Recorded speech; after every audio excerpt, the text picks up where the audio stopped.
The regular meeting of the Aurora City Council for Monday, October 24, 2022 is called to order. Would the clerk please read the roll? Mayor Kaufman. Here. Mayor Pro Tem Bergen. Here. Councilmember Coombs. Present. Councilmember Gardner. Here. Councilmember Drinsky. Here. Councilmember Lawson.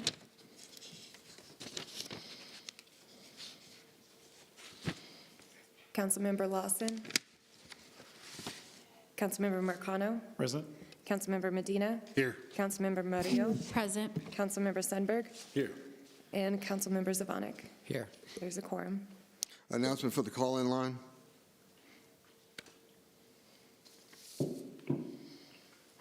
Good evening. City Council welcomes feedback from public on both matters appearing on the agenda and during public invited to be heard. If you would like to speak and have not already spoken to an operator, please press *3. For those watching on Channel 8, call 855-695-3475 and press *3 when connected. You will hear a prompt confirming you are in line to speak to an operator and then be able to continue listening to the meeting. When the operator comes on the line, please be ready to give them your name and the agenda item you wish to speak on. Keep in mind you must press *3 before the city clerk reads the title of the item you wish to speak on.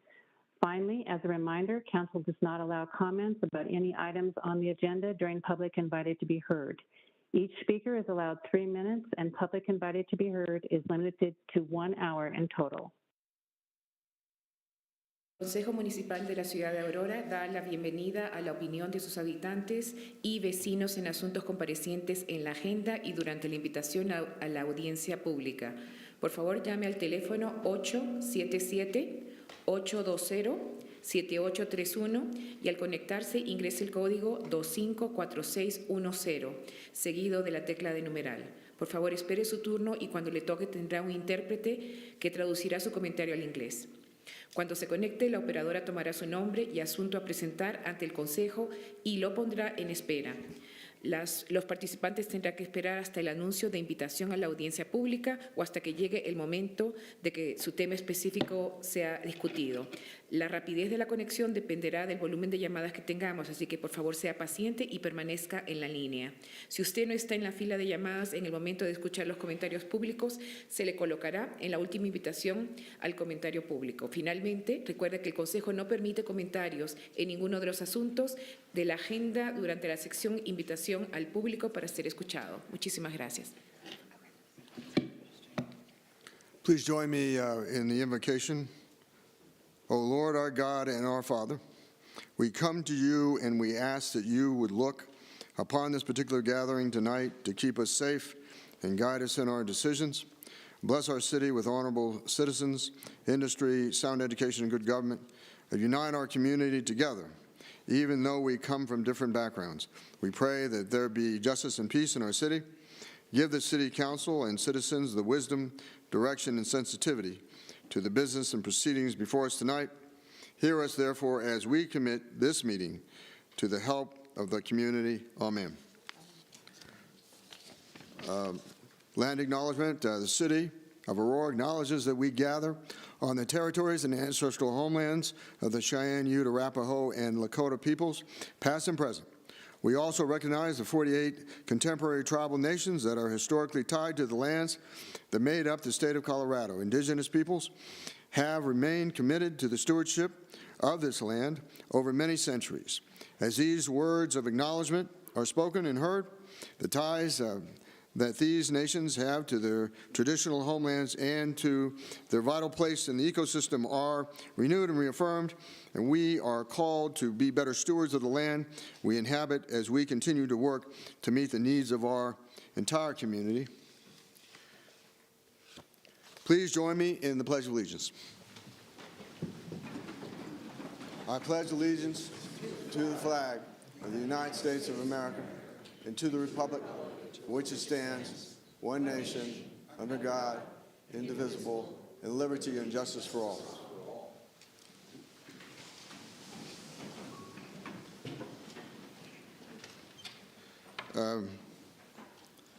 Executive session update. We discussed the search for a chief of the Aurora Police Department and personnel evaluations for 2 executive positions. Approval of the minutes for October 10th, 2022. Mayor, Mayor Pro Tem. motion to approve the minutes from October 10th. Proclamation, Second. there are, I'm sorry. It's been moved by Mayor Pro Tem, seconded by Murillo. Councilmember Murillo to approve the minutes for October 10, 2022. Discussion? Seeing no discussion, call for the question on the approval of the minutes from October 10, 2022. Mayor Kaufman, Yes. Councilmember Coombs, Yes. Councilmember Sundberg. The motion passes to adopt the October 10th, 2022 meeting minutes. We have 2 proclamations tonight. Veterans Day, Minute of Silence, recipient Veterans Affairs Commission.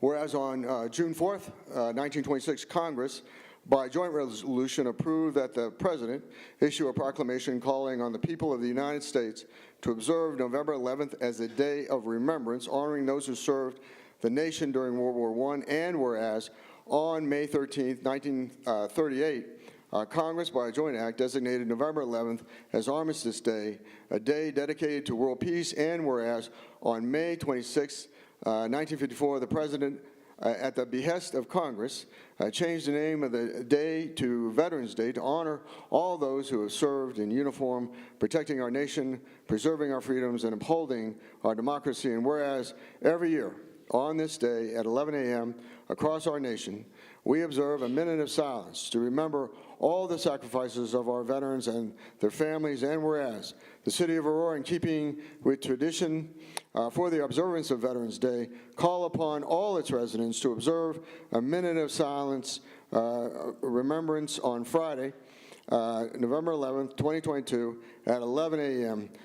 To appreciate Aurora's current and former uniformed service and their families, whose devotion to duty has sustained our country and kept safe our heritage as a free people in a free society. Now, therefore, I, Mike Kaufman, Mayor of the City of Aurora, Colorado, do proclaim November 11, 2022 as Veterans Day, minute of silence, and encourage the residents of Aurora to pause for a minute of silence to honor, reflect, and remember the millions of Americans who have served our nation in a uniformed service of the United States, a witness whereof I have hereunto set my hand and caused the seal of the City of Aurora, Colorado, to be affixed this 20th day of October 2022. Mike Kaufman, Mayor, Aurora, Colorado. So who do we have here today? Thank you, sir. Oh.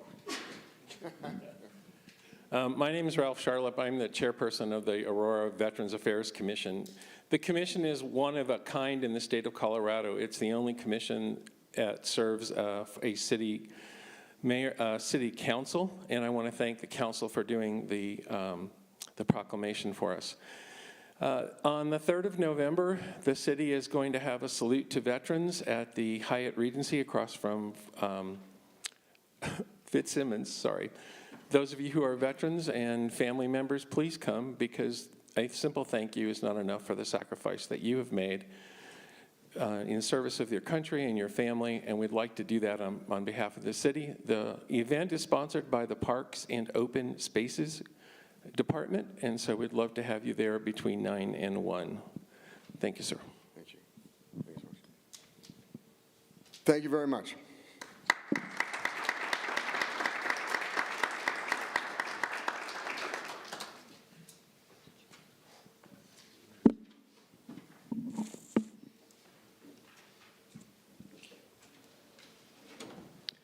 Commitment to combating anti-Semitism. Unfortunately, our recipient is not here tonight. I'm not sure if anybody is here to receive the proclamation. Whereas October 27, 2022 marks 4 years since the massacre of the Tree of Life Synagogue in Pittsburgh, Pennsylvania, wherein 11 worshipers were tragically killed and 7 more injured in the deadliest anti-Semitic attack in American history, and whereas though Jews account for less than 2% of the population, according to FBI statistics, they are the victims of more than 50% of religious-based hate crimes in the United States, and whereas hate crimes are on the rise throughout the United States and in Colorado, and whereas in response to a survey conducted by the American Jewish Committee, 80% of American Jews stated they believe anti-Semitism has increased in the United States over the past 5 years, and nearly 40% of American Jews have avoided certain places or have avoided identifying themselves as Jewish out of fear of anti-Semitism, and whereas recognizing the anti-Semitism that anti-Semitism represents a unique and millennia-old enduring hatred of the Jewish people, we are committed to confronting hate and bias crimes so that all people can live with dignity and thrive safely in our communities. Now, therefore, I, Mike Hoffman, Mayor of the City of Aurora, Colorado, do hereby proclaim October 27, 2022 as a day to reaffirm Aurora's commitment to combating anti-Semitism, a witness whereof I have hereunto set my hand and caused a seal of the City of Aurora, Colorado, to be affixed this 19th day of October 2022. Mike Hoffman, Mayor, Aurora, Colorado. I wonder if Councilmember Jurinsky could come down and accept this and say a few words without any warning whatsoever.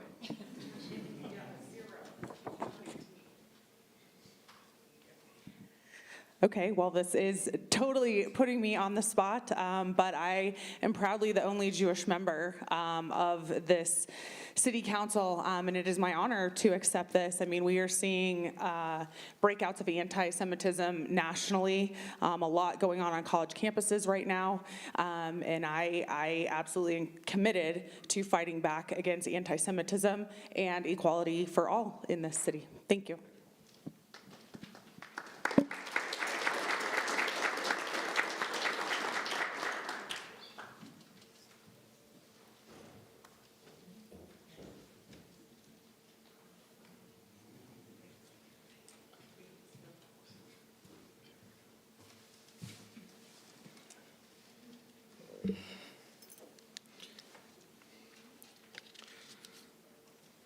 Now, public invited to be heard. Yes, Mayor, we have Zach Heaton, followed by Gladys Lewis.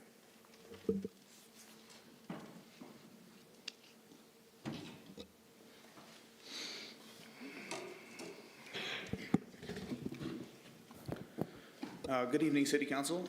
My name is Zach Heaton from Ward 4. I've been coming to these meetings recently and thought tonight might be a good time to explain why I keep coming.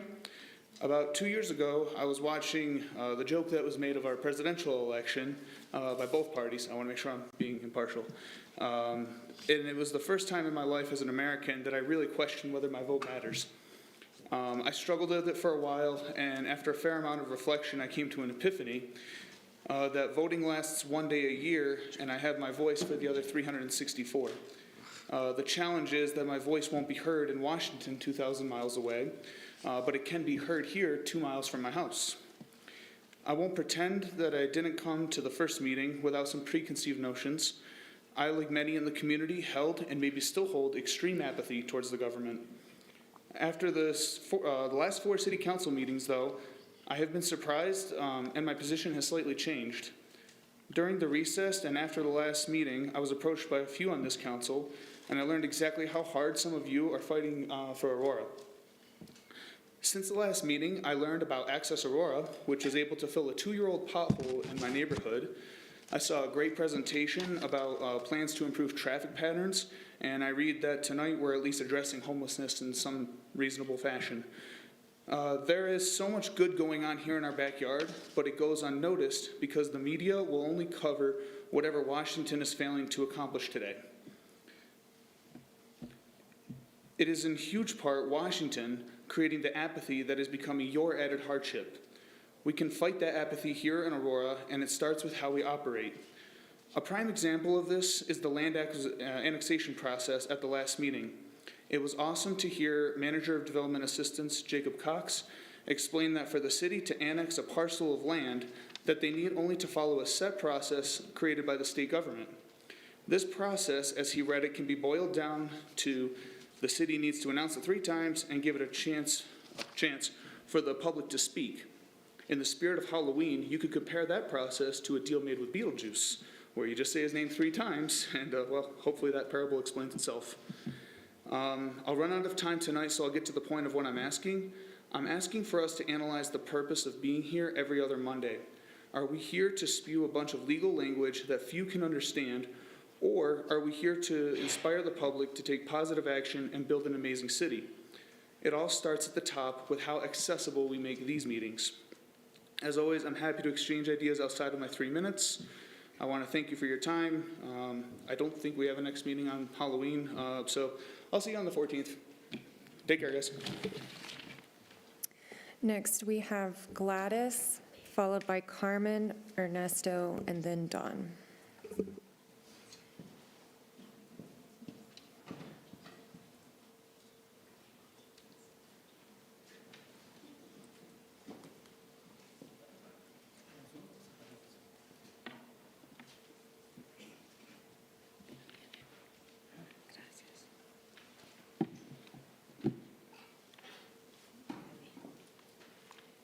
I'm Gladys Lewis, here today to follow up about my neighborhood safety concerns. Hopefully, you all have seen the news reports, cars flying into our neighborhood. 2 weeks ago, I spoke with my broken English, and the mayor asked for my information for follow-up when I was done. I was very happy, but no one from the city council or city manager's office has contacted us for any follow-up. So I will try to express myself in more clearly by continuing in Spanish. Nosotros, here, few of us, en la calle Aurora estamos en limbo, con el Jesús en la boca, debido a preocupaciones de seguridad no resueltas en Havana, entre la calle 4 y la 6ª Avenida. Carros destrozando. Yes, that's fine. If she wants to translate me, it's perfect. But I understand you guys. I just want to make sure that you guys understand me also. Right? Because I understand, again, I came in, and if this is going to take more of my 3 minutes, I need more minutes. Are you going to translate for yourself? You want me to translate for you? I don't know, you can do it however. This is me, my staff. But I just need you to pause so I can interpret. Okay, Is that fine? okay, that will be fine.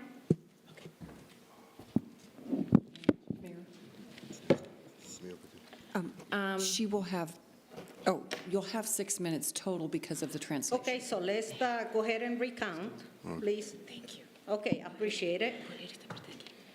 Nosotros en la calle Aurora estamos en limbo con el Jesús en la boca debido a preocupaciones de seguridad no resueltas. So we are here in the streets, and we are in La La Land. We are so worried with all the worries about safety issues, things that are not resolved. Estas cosas están pasando en la calle Habana entre la 4 y la 6 Avenida. These things are happening in Havana between 4th and 6th Avenue. Carros destrozando propiedades. There are cars destroying properties. Ladrones después de robar los negocios de la calle Habana saltando nuestras cercas. There are thieves who are robbing businesses, and then they are coming to our backyards. La Habana es una carretera extremadamente peligrosa, Havana Street is an extremely dangerous street, con actos acelerando para pasar un semáforo a otro. with cars that are going very fast, try to passing each other and to pass the red lights. Gente ha muerto ahí, People have died there. basura, Trash, agujas, needles, botellas de cerveza, beer cans and beer bottles, hasta piezas de ropa. even pieces of cloth. Son ejemplo de lo que cubren las ceras de La Habana. That's an example of what is covering the streets of Havana. Lo único que ahí crece son weeds. The only thing that grows there is weeds. Nuestro grupo de vecinos proporcionó ideas para resolver esta situación. Our neighbors, we gave you some ideas of how to solve the situation, Pero han sido rechazadas por los representantes de la ciudad y ciudad. but they have been denied by the city and also by CDOT. Lo que necesitamos son inmediatamente soluciones. What we need is immediate solutions. Todos estos estudios que la ciudad y ciudad sigue haciendo son nada más que malgastar nuestro dinero. All these studies that the city and CDOT is doing is just throw our money away. Hablen con nosotros, miren los altares de la gente finada en las calles, Talk to us and see altars. the altars for dead people in the streets. Yo necesito saber cuál es mi posición como residente y contribuyente de taxes. I need to know what is my position as a resident and also as somebody that paid taxes. Estamos cansados de ser ignorados. We're tired of being ignored. Necesitamos ayuda para proteger a nuestras familias y propiedades. Somos pobres. We need your help so we can protect our family, we can protect our property. We are poor. La ciudad y ciudad no se hacen cargo. Juegan como el gato y el ratón.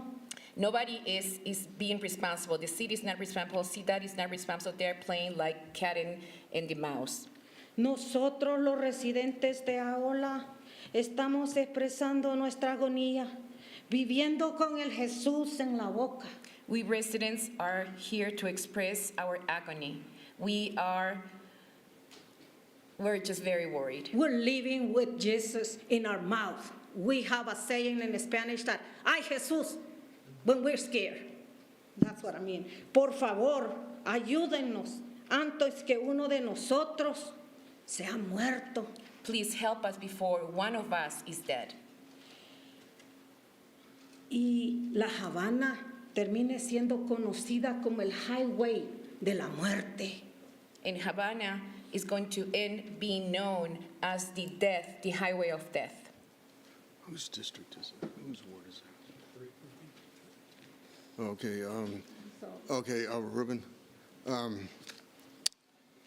Lo siento para su situación. I'm sorry for your situation. Voy a tener una reunión pública en su vecindario con sus vecinos y con yo y con el consejo Ruben Medina. And I need the contact information. So what I said was I'm going to have a public meeting in your neighborhood, and I'm going to invite members of our city council, Ruben Medina, the ward city council person, at this public meeting. So I'll need the contact information, and voy a llamarle. I do appreciate that and appreciate each of you that are paying attention. And I want to believe that you are all on our side, you know, and that you are actually understanding what's happening. My neighborhood, I have from Ukrainian, Russian, Mexicans, Salvadorians, Guatemalans, Chicanos, and also gringos. You know, in my so it's a different community. You know, we love each other and we need help. So. Mayor, I'd like to attend as well as Chair of Town. Okay, So, Councilmember McConnell will also be attending. hello, my name is Renzo Hernandez, and I live in Yola, between Yola and 6th and Havana. I live in the corner. My house is always getting hit every winter, and we need a solution right now, not later, like now, because every time it gets hit, I need to fix the fence with my dad.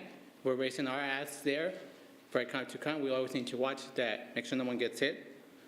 But this time, it passed the fence and it actually hit so I normally hits my fence, but this time I actually passed that fence and it hit my house and it hit my sister's room.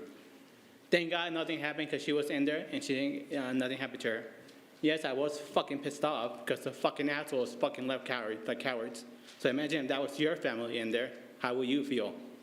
I'm asking the city and CDOT to fix something, but they're going back to it with each other saying, oh, no, it's CDOT's problem. Oh, no, it's a city. No, it's CDOT. I'm like, what the F? Well, who is going to take responsibility for this bullshit?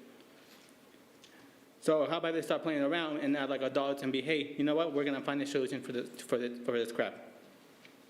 All I'm asking is to put barriers, of course, not in the street because that's impossible, but close to the house, not only my house, but the whole down Havana, because it's not only my house getting hit, my neighbor's house got hit, and other houses are getting hit. Of course, until something happens, someone maybe dies in the house or someone dies in the freaking road, because not only my house, but besides the house, there's bus benches behind my house. One day someone took those benches out. Thank God there was no one there either. Because watch until there's a death, a real death, or a bunch of multiple deaths, then the city and then CDOT will do something, and then they'll say, oh, we didn't know. Yeah, fucking bullshit. Because we're telling you guys now to do this because it's been going on for years. I didn't know I can come here and talk to you guys until now, and thanks to Gladys. But we're asking for a solution quick, please, because until there's also animals there. One day my dog was back there. And if you guys want videos, I'll bring you videos for the next time, or I'll send it to your email. Give me your emails with pleasure. I'll send them to you. But my dog almost getting hit, how the car went to my house, and that's why we put cameras. There's multiple hand runs near my place, and they always leave. And I tell the cops, and the cops are like, well, of course, I know the cops can't do anything. They're like, they talk to the city. I've been talking to the city, and now we're trying to find a solution until something else happens. Thank you so much.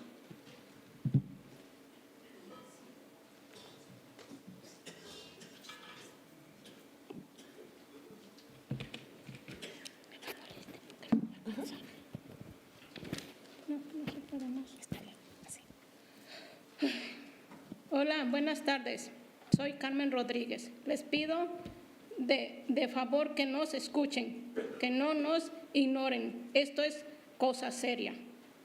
Hi, good afternoon, good evening. My name is Carmen Rodriguez. I would like to ask for a favor. I would like you to listen to us. I would like for you not to ignore us. This is a very serious matter. No es un juego de niños. No, está bien, ¿verdad? This is not a game. Que busquen una solución para proteger las casas de la calle Havana, porque allí hay muchos accidentes. Again, this is not a game. We need solution. We need for you to look for a way to protect the houses in Havana Street, because there is a lot of accidents in that area.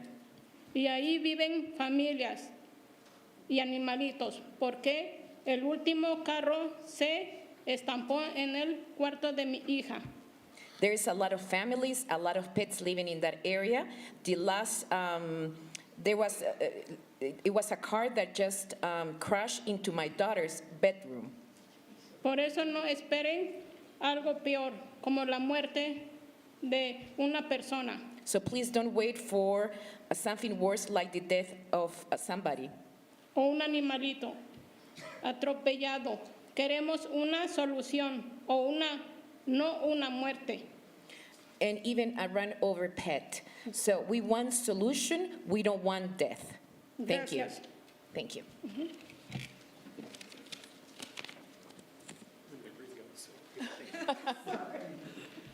I'm the gringo that lives in the neighborhood, so I'll be okay speaking English. I appreciate y'all letting us come up and have our time to speak to you about our concern. There's a couple of things from the city mission and the city goals that I'd like to remind you all of. The city of Aurora is a leader in creative outcomes. We provide a full range of quality municipal services.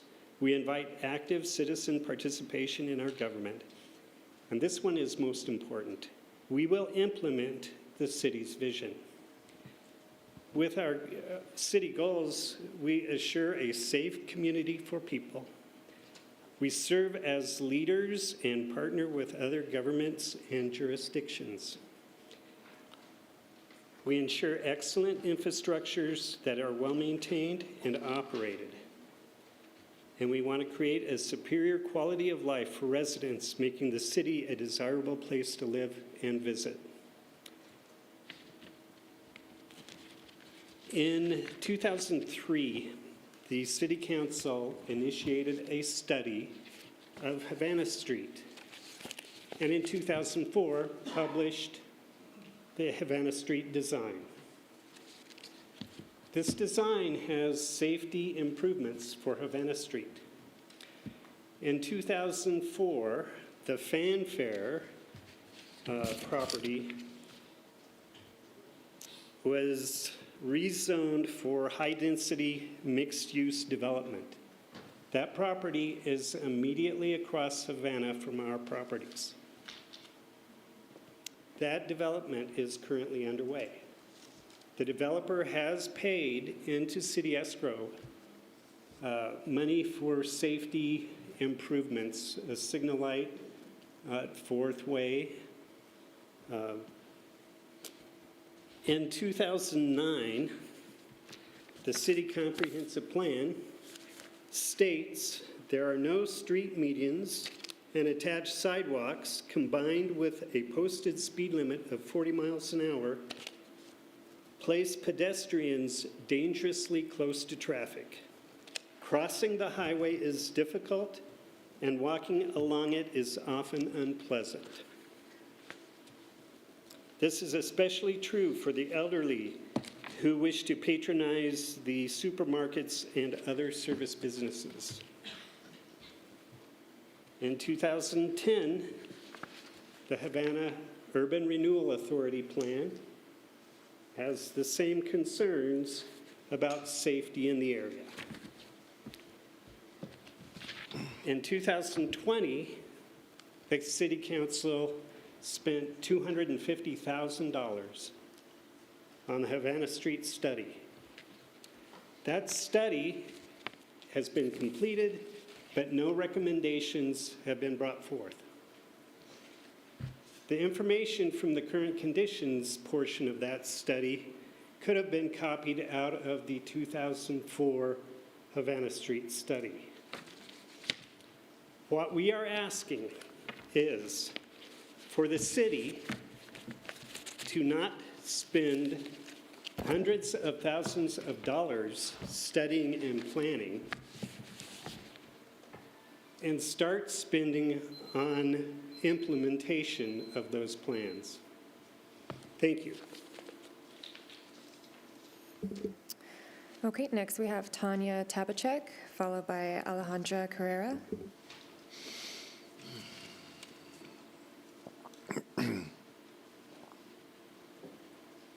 Hello, my name's Tanya Tabachek. I'm in Ward 3. I have two different issues. One issue is I do live near Iola and 4th Street. I live on Kenton Street, and we have people that speed through our street all the time. We have Lansing Elementary School right behind us, and they don't exceed to the speed limit at all.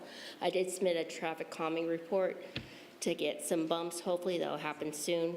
My other concern or thought process is with the legislative agenda and thoughts I brought from Washington and presented to the City Council. I know that in Washington, D.C., they have a lot to do. They have a lot of things to do and reports and so forth. And the sooner that the city reviews and goes over it and acknowledges what needs to be done or amendments need to be done, that gives the people in Washington, D.C. the amount of time that they need to. And it's just as important because we can't say what we want to say. We relay our information to you guys, and then that goes up, so forth. So that's the only thing I'd say. Thank you. Alejandra Carrera, followed by Clemente Flores.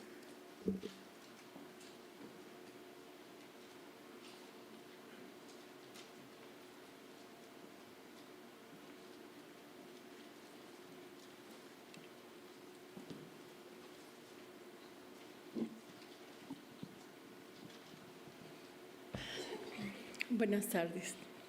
Mi nombre es Alejandra Carrera y mi mayor inquietud es tener una buena respuesta de ustedes, que son nuestros representantes, para que puedan poder frenar un poco para el alto costo de las rentas. Good evening. My name is Alejandra Carrera, and I'm here because I would like to talk to you, the representative, to see if we can do anything to stop the increase in rent. Que cada vez es más alto y ya no sabemos qué hacer. Each time it's getting worse and we don't know what to do. Yo en lo personal he tenido que sacrificar comprar varios de mis medicamentos para la diabetes. Personally, I needed to sacrifice to I had to stop buying my medication for diabetes. Por no poder, compro mis medicamentos o pago mi renta y no ser lanzada. ¿Sí? Because I need to decide between paying my rent or paying for my medication, so I cannot be evicted. Quiero pedir que expandan el programa también de inspección, porque a veces es muy alto el costo y no podemos vivir dignamente porque no arreglan todo lo que las necesidades de un departamento. I would like also if you can increase your inspection program, because sometimes landlords do not do enough to improve what they need to improve in the places, in the apartment. Yo me he tenido que mover 4 veces de mi vivienda porque cada vez sube y sube el costo. I had to move 4 times from my house because the rent keeps going up. Por eso es que pido a ustedes para que esto se logre y el programa de inspección sistemático multifamiliar. So that's what I'm here for, asking you to stop the raising prices and also to improve the multifamily inspection program. Eso es todo. That's it. Gracias. Thank you. Clemente Flores, followed by Elvin Sazo.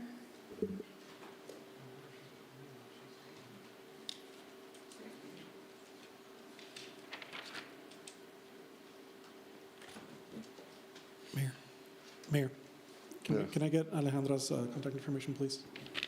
Okay. Thank you. Buenas tardes. Mi nombre es Clemente Flores. Vivo en el área 80016 en Aurora.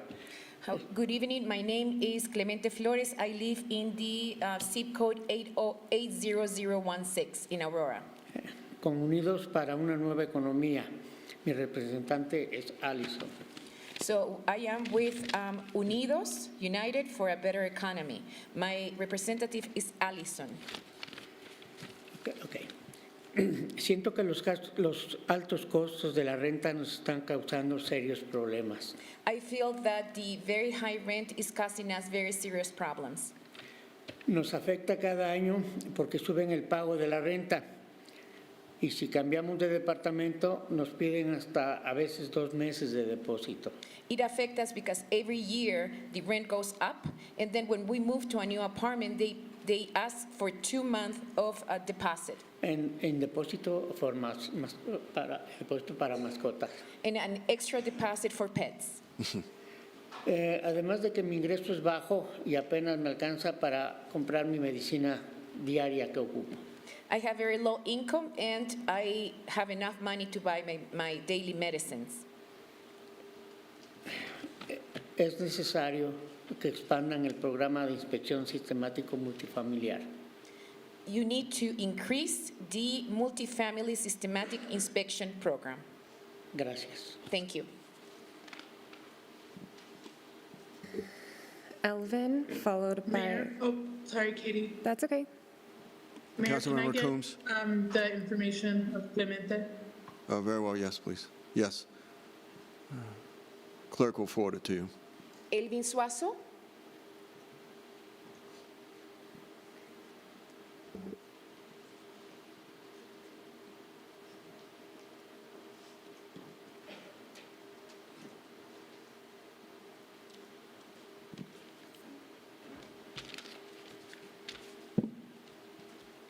Aquí voy a brincar por acá. Hola, buenas noches. Mi nombre es Elvin Suazo. Vivo en Aurora, área 1.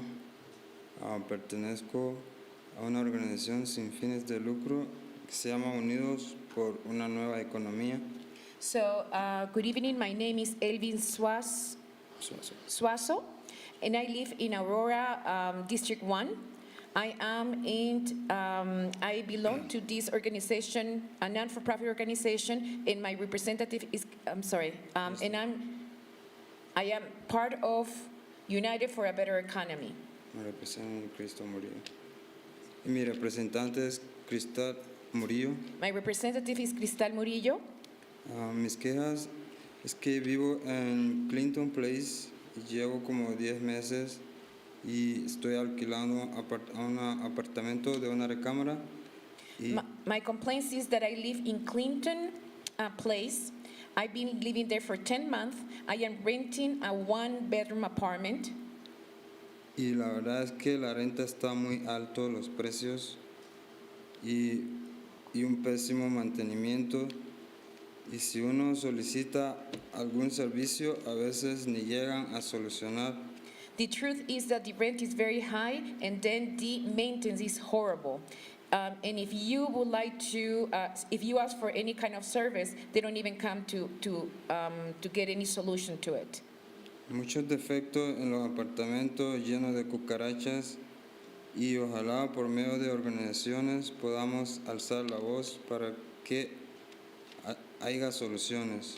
There is a lot of bad things going into those apartments, the presence of cockroach, and I hope that we can get some solution through some of these organizations.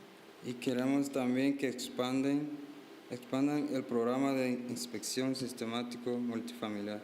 And we would like also for you to expand the multifamily systematic inspection program. Gracias. Thank you.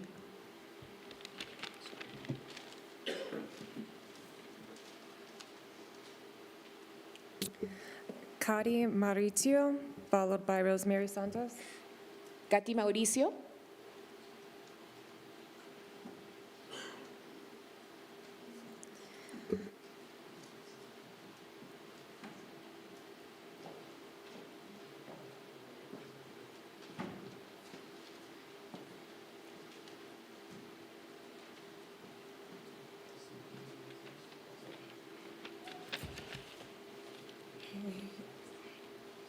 Buenas noches, mi nombre es Katy Mauricio. Good evening, my name is Cati Mauricio. Yo vivo en Aurora 810, Clinton. I live in Aurora, 80010 Clinton. Pertenezco a la organización Unidas por una Nueva Economía. I belong to the organization United for a Better Economy. Mi representante es Cristal Murillo. My representative is Cristal Murillo. Yo soy hija única y tengo que estar pendiente de mi madre para poder ayudarla porque la situación económica del país de nosotros no está tan bien. So I am an only daughter, so I have to take care of my mother so I can help her because the situation in my country is not good. Pues estoy aquí para quejarle de la renta que está muy costoso y por la situación de las casas, del apartamento, no están tan bien. I am here because I would like to complain about the high prices, the high rent prices, and also because the situation in the apartments is not good. Pues la inspección no me gusta porque tienen muchos animales I don't like the inspection because there is a lot of animals. Solo, gracias. Thank you.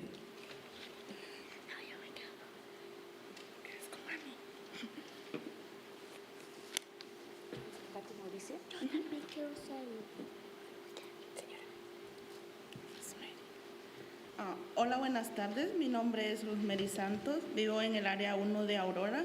Estoy con Unidos para una Nueva Economía. Hi, good evening. My name is Rosemary Santos. I live in District 1 of Aurora. I am with the organization United for a Better Economy. Mi representante es Cristel Murillo.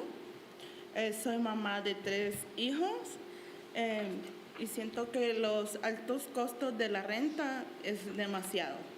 So my representative is Cristal Murillo. I am a mother of 3 kids, and I feel that the rent prices are very high. Porque es como la prioridad, porque si no pagamos la renta, nos tiran a la calle y pues nosotros queremos lo mejor para nuestros hijos, una vivienda digna y una educación, una buena educación. Es por eso que estamos acá. This is our priority is to pay our rent, because if we don't pay our rent, we will be evicted. And we want, we want to have a nice house for our kids, and we also want to get a good education for our kids. Como padres trabajamos duros para que nuestros hijos tengan una buena educación, pero a veces la prioridad es pagar renta. A veces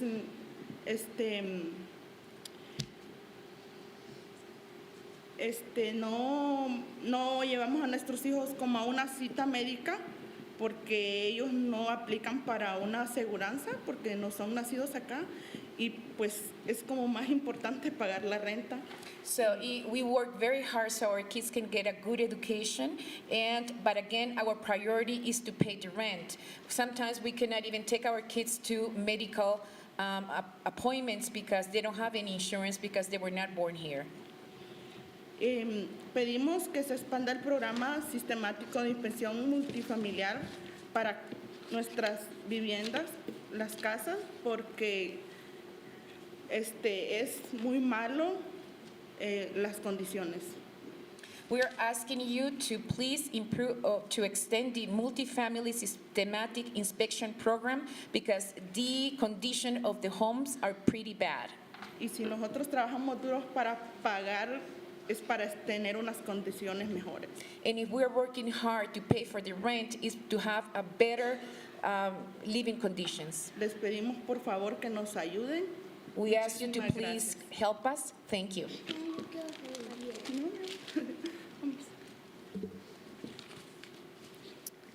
Okay, next we have Aaron Futrell.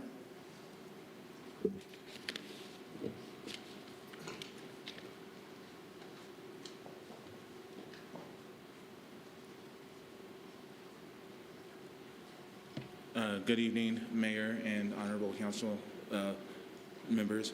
I'm here today because the Aurora Human Relations Commission, which I'm a commissioner on, is hosting a donation drive called You'll Never Walk Alone. You've probably seen the boxes in parks and recreation centers. Thank you to the staff to Parks and Recreation. We have boxes in Beck, Moorhead, Central, and Center for Active Adults, and hopefully soon here in the Aurora Municipal Center. The event, we're collecting donations starting today through November 6th. It's a unique event because we're looking for donations that aren't normally given to the unhoused. So we're looking for shoes, boots, socks, unused underwear, flashlights, thermal bottles, things that are tangible that will help them get through the winter.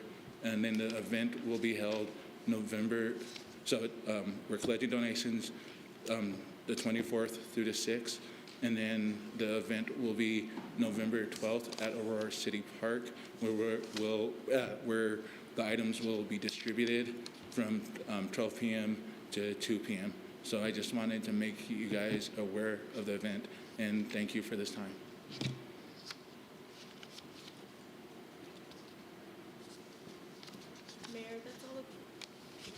Mayor, that's all of the in-person public invited to be heard. There's some on the phone. Very well. Earl, go ahead. You have 3 minutes. Thank you. Good evening, Mayor and City Council members. I'm a resident of Ward 4, and I'm calling about drivers traveling at excessive rates of speed on roadways throughout the city, residential neighborhoods. And I believe that if as much diligence was focused on alleviating the risk created by these drivers as is focused on the maintenance of lawns by code enforcement, we would probably feel somewhat safer when driving in the city on streets and walking across intersections in the city. I have personally spoken with the mayor and a phone call with one of my colleagues about this issue, and I have addressed this concern with my city council representative. I believe that there are viable solutions, and I provided to protect the citizens of the city and make them feel safe when they're traveling on the streets within their neighborhoods and throughout the city. On any given weekend, you can sit at any intersection on a major street and you can see those who are drag racing on city streets and posing hazards to other drivers as well as themselves and any pedestrians who happen to get in their way. So I would like to know what is being done to address this issue.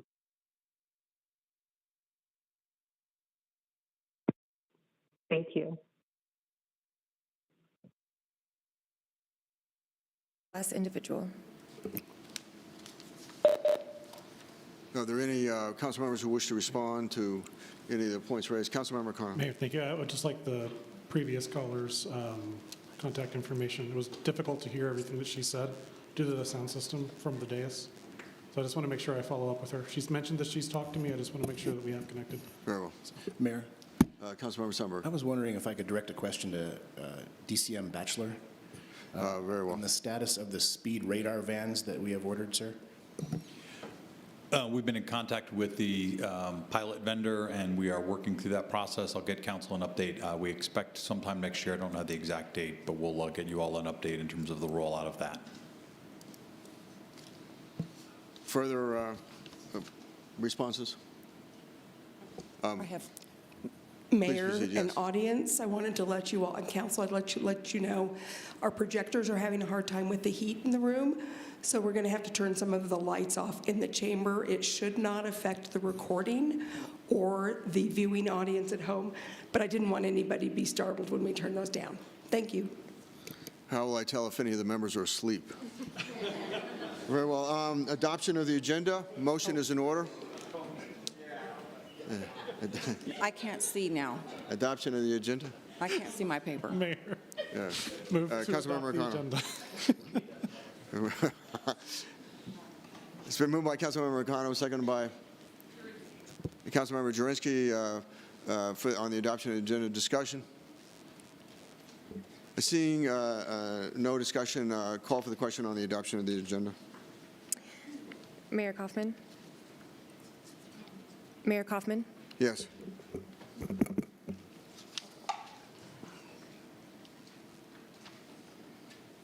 Councilmember Lawson?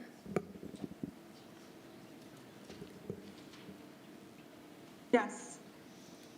The motion passes to adopt the agenda. Adoption of the consent calendar, item number 10A through 10D. Mayor. Motion, Mayor Pro Tem. Motion to approve 10A through 10D. It's been moved by the Mayor Pro Tem, seconded by Sundberg. Councilmember Sundberg to approve the consent calendar, item number 10A through 10D. Discussion? Seeing no discussion, call for the question on the adoption of the consent calendar, item 10A through 10D. Mayor Kaufman? Mayor votes yes. And Councilmember Lawson?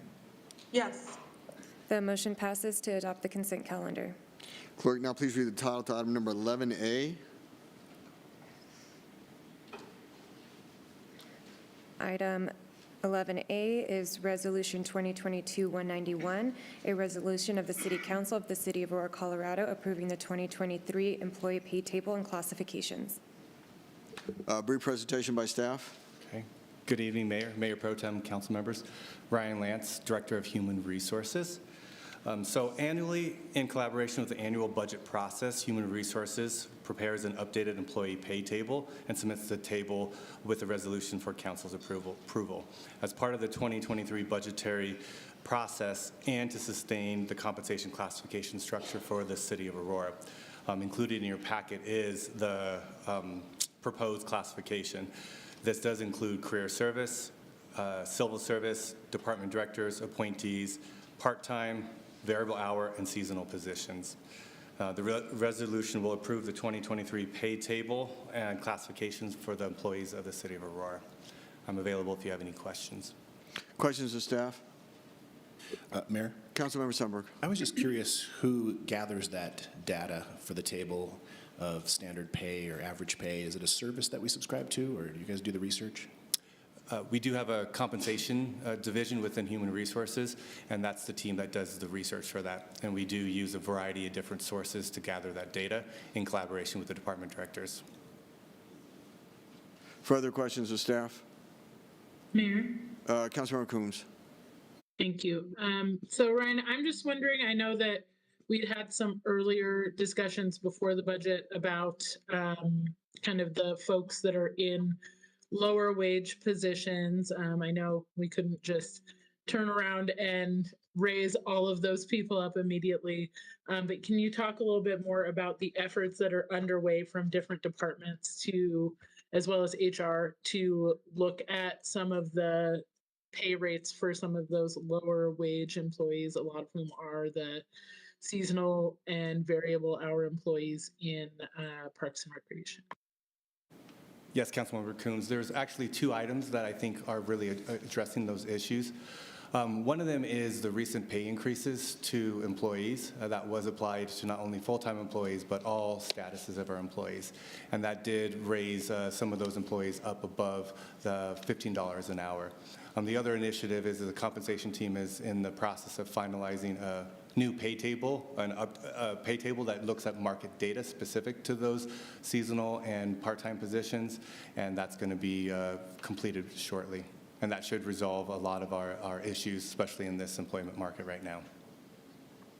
Thank you. Further questions of staff? Seeing none, thank you. Motion is in order. Mayor? Councilmember Sundberg. I move to approve 11A. It's been moved by Councilmember Sundberg, seconded by Coombs. Councilmember Coombs to approve item number 11A. Discussion? Seeing no discussion, the question before us is the adoption of 11A. Call for the question.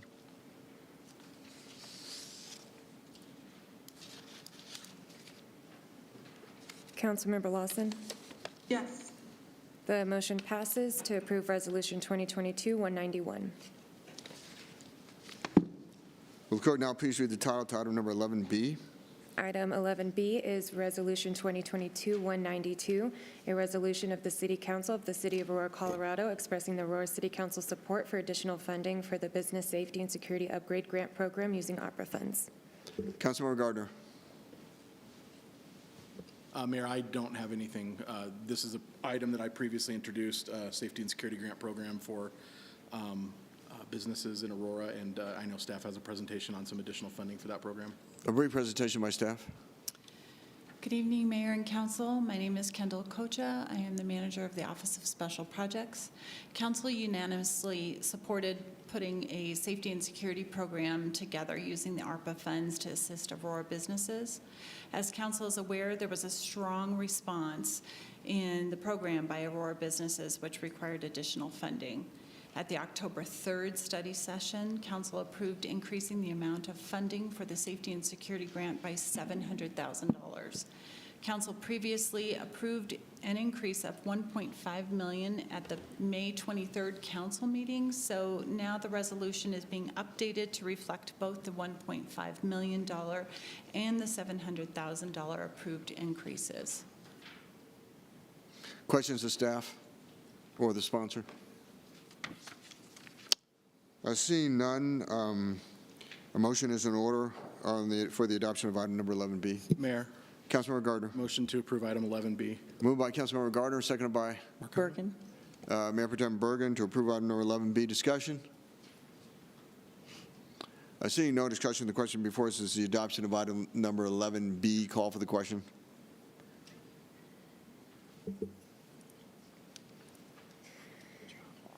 Councilmember Lawson? Yes. The motion passes to adopt Resolution 2022-192. Will clerk now please read the title to item number 11C? Item 11C is Resolution 2022-193, a resolution of the City Council of the City of Aurora, Colorado, expressing the Aurora City Council support of the amendment to the IGA between the City of Aurora, Colorado, acting by and through its utility enterprise in the Urban Drainage and Flood Control District, Mile High Flood District, regarding final design and construction of drainage and flood control improvements for 22nd Avenue outfall to Westerly Creek. Councilmember Sundberg. I defer to staff for the presentation. Brief presentation by staff. Good evening, Mayor and City Council. I'm Sarah Young, planning, oh my gosh, Aurora Water Deputy Director, Planning and Engineering. Oh my gosh, I apologize. So this is an amendment for Mile High Flood District and IGA for Westerly Creek. This is actually a very exciting project. This is the last segment of Westerly Creek to be improved. Everything south and north of there already has corridor improvements. It's just west of the Stanley Marketplace. This amendment is to add additional funds to that project. Previously, there have been contributions between Mile High Flood District, PROS, and future contributions with Aurora Water, Mile High Flood District, and hopefully some grants. This is an addition of $375,000 from Mile High Flood District and $1 million from Aurora Water. The intent of the project is to provide water quality. This basin, the tributary basin, is rather old, so there isn't a lot of water quality in that area. It also reroutes the stream to take some properties out of the floodplain, in addition to some of the aesthetic and trail improvements that are planned. This includes, in addition to the Mile High contribution, an additional $1 million from Aurora Water. That will get us to about $5 million. The project overall, though, is anticipated to be about $10 million. So we'll do some additional savings and grant applications to get to that project amount. Questions to staff? Seeing none, the question before us is the adoption of item number 11C. Discussion? Seeing no discussion, the question before us is the adoption of item number 11C. Call for the question. Mayor, I move to. Councilmember Sundberg. I'm sorry. Motion is in order. Ouch. It's been moved by Councilmember Sundberg, seconded by Councilmember Coombs to approve item number 11C. Discussion? Seeing no discussion, the question before us is the adoption of item number 11C. Call for the question.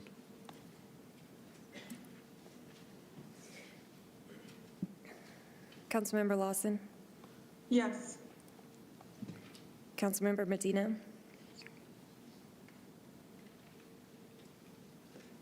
Councilmember Medina?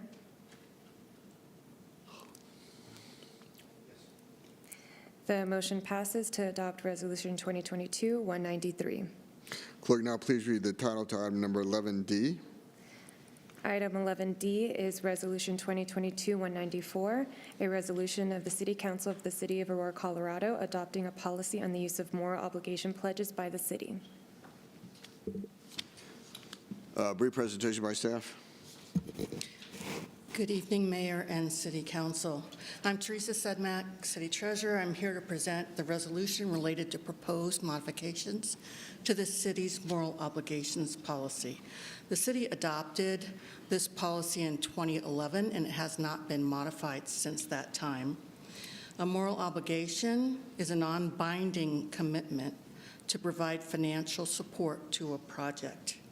The projects which the city grants MO support are intended and expected to be self-supporting.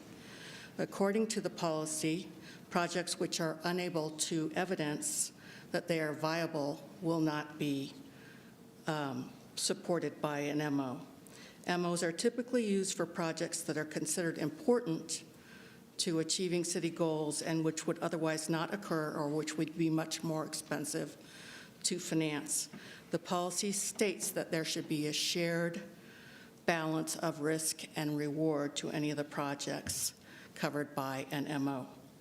Last year, we were asked to review the policy to strengthen some of the constraints. Notable changes, a lot of the changes we made were non-substantive, but more stylistic in nature.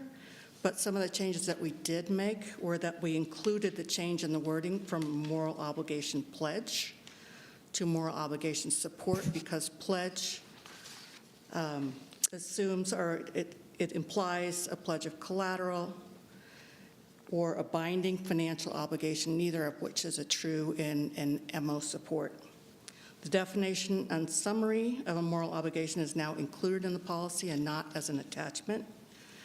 The policy explicitly prohibits substantive changes in financing after the point that it's gone to the M&F committee. And the evaluation criteria for MOs was strengthened to include the timing and frequency related to an MO. In other words, would it be a one-time event, or is it intended to be available over multiple time periods, and the likelihood of repayment of the MO over time. I'm happy to answer any questions you may have in this regard. Questions to staff? Seeing none, motion is in order. Mayor, Mayor Pro Tem. motion to approve 11D. Been moved by Mayor Pro Tem Bergen, seconded by Coombs? Councilmember Coombs to approve item number 11D. Discussion? Seeing no discussion, call for the question on the adoption of item number 11D.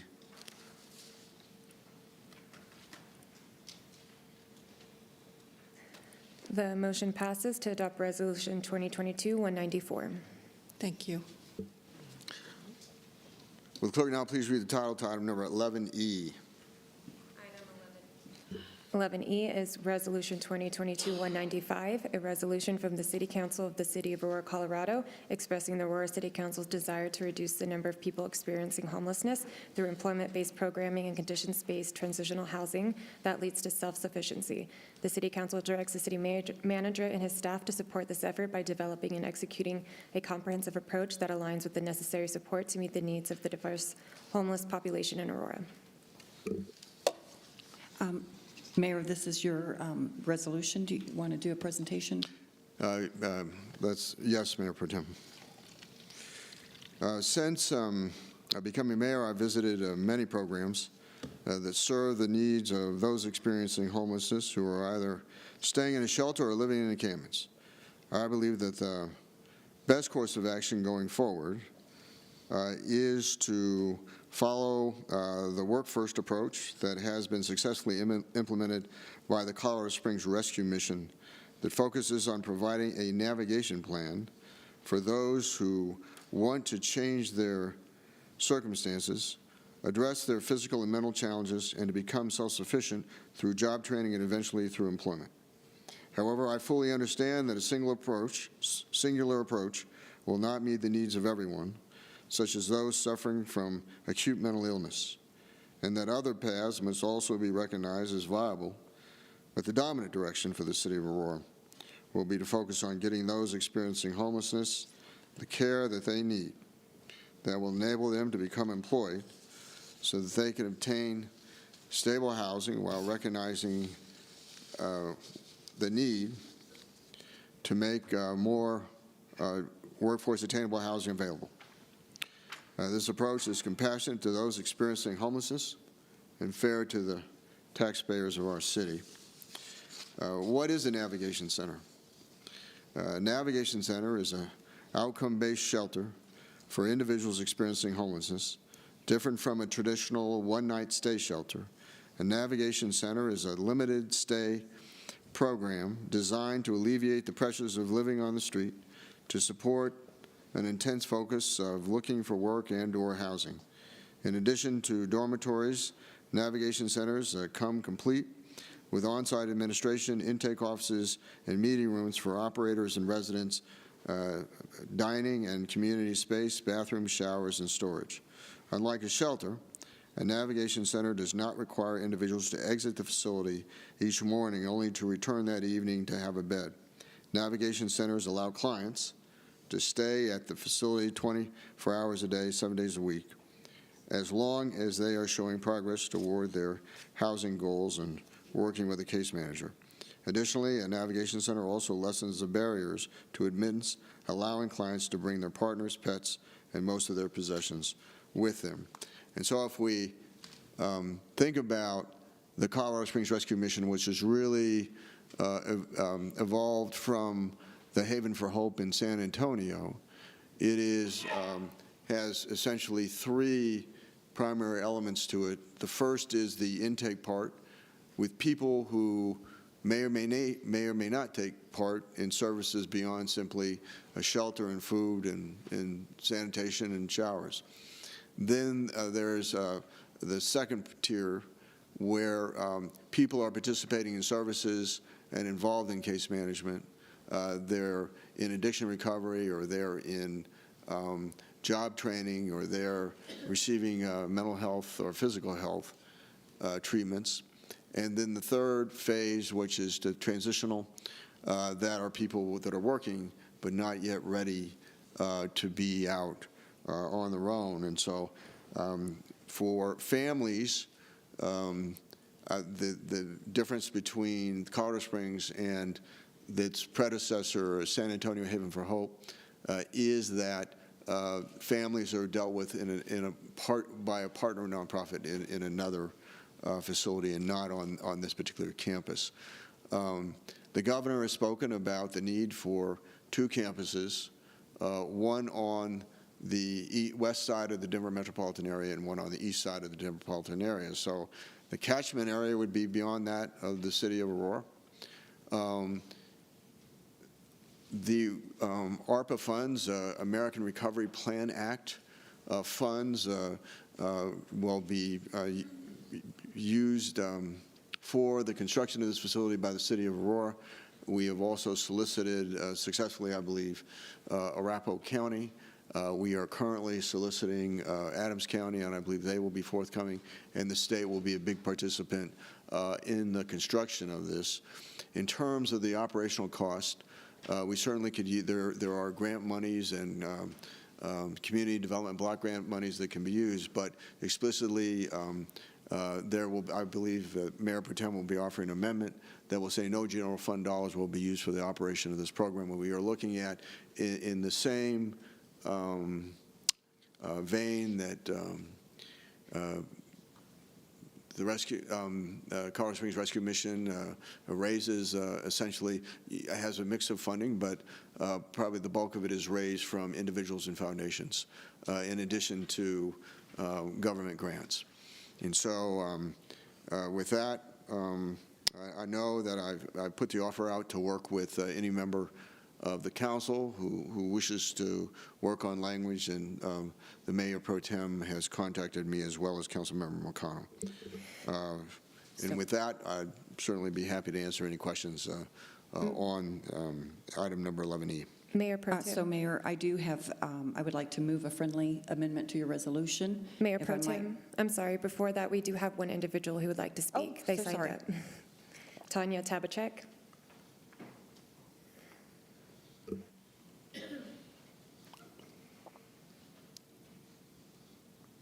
Good evening, Mayor and council members. I just wanted to applaud you on bringing this to the floor, and the concern of homelessness in the city is very important.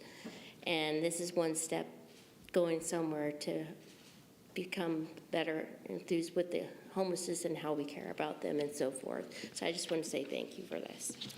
Thank you. Any other public comments? No. Okay. And Mayor, I would like to move a friendly amendment to your resolution. I'll go ahead and read it. Be it resolved, the campus will be operated by nonprofit organizations in which no general fund revenues will be used for the construction, maintenance, or operations of the campus. And that would go after the end of section 1. Thank you. I would second that as a friendly amendment. And Okay, so we have a motion and a second discussion. And would just, if I could just finish, and let me just say that the theory behind this as well, that as in operation in Colorado Springs and is in operation in San Antonio in Haven for Hope is that as many of the partners are on the campus as possible, whether it's mental health, whether it's addiction recovery, whether it's job training, that those, and healthcare itself, as many are on the campus as possible. And I'll just add real quick, CDBG and ESG funds would be able to be used. Right. So it's just general fund. Just a quick point of order Councilmember for me. Marcano? Didn't we have to move and second the actual item before we amend it? Yes. See, I seconded it. I thought that you just gave the. Oh, the introduction. move, the yeah, that's original. correct. Yeah.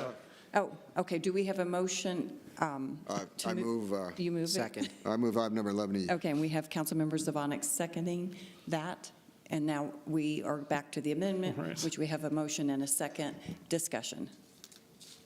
So Councilmember Marcano. thank you. So Mayor Pro Tem, I fully understand the reason you're bringing that amendment. My concern is that this campus is not just going to necessarily be an initiative of the city of Aurora in and of itself, and that we're looking at getting state and other jurisdiction support. Is this something that we've discussed in terms of funding, requirements with other jurisdictions, or or are they expecting us to also contribute from our homelessness fund, for example? Mayor Kaufman. Thank you, Madam Chairman. Councilmember McConnell, I would expect that we will negotiate with the surrounding jurisdictions that would be the catchment area for this facility. So right now, in terms of the capital construction part, I think we're close to, well, not close, but I think we're nobody's cut the check, but I think the Arapahoe County Commissioners have signed off, and I don't know if Jessica Prosser is here to speak to where we are with Adams County right now. And I might add that, of course, the land would be the city-owned land.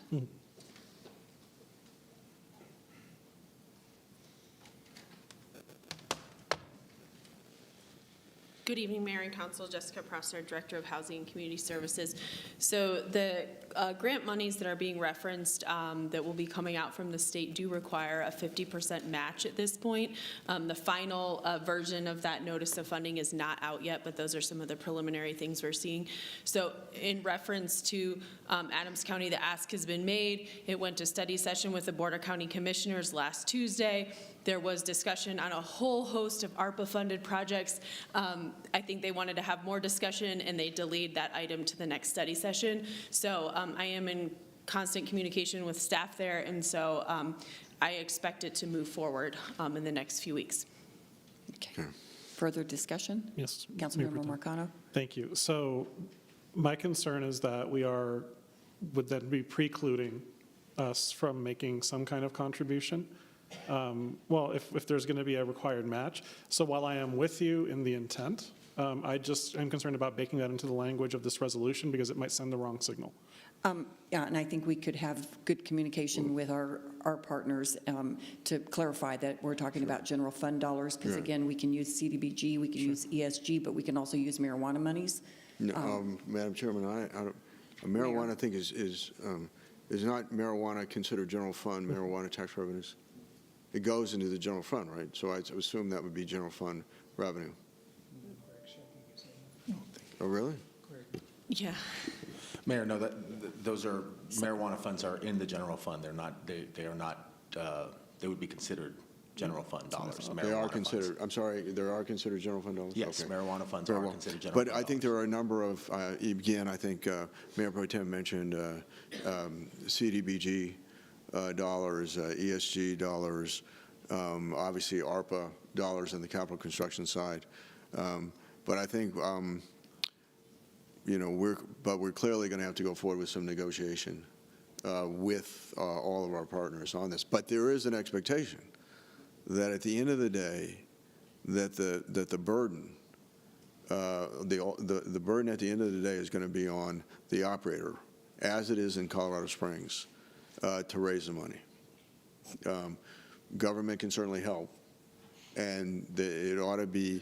That's why I was really initially, I think Mayor Pro Tem had it written to where I think there was no more than 10% of his general fund revenues could go to that. And I thought, well, we don't know what our other partners are going to be due yet.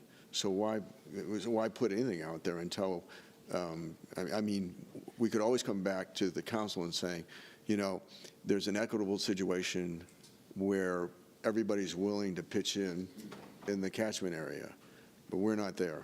So I think the better thing to do is just to say, at this point in time, no general fund dollars. And I would think that our land obviously has value in that, you know, in that situation that would be considered. So just, Jessica, would that be considered part of the match? I'm sorry, Madam Chairman. Yep, an appraisal will be done on our land to determine the value, and that would be part of our sort of in-kind, but it would be part of that match amount. And just to clarify, the marijuana funds are currently being used to fund operations of homeless services. So if we were going to continue the operation of homeless services, you know, I think what we're looking at from an operations perspective is the marijuana funds currently going to those services would be transferred to the new facility because we would be replacing what we currently have. So that dedicated marijuana fund is for homeless services. Right.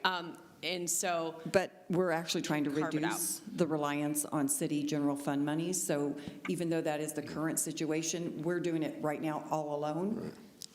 Just as the city, and this is a completely different proposal where we're trying to have partners and a nonprofit organization that actually is going to be responsible for fundraising as well as pursuing grants and so forth. So it's a completely different model than what we currently have. Hey, Madam Chairman. And let me also say that in Haven for Hope, they have families on the campus.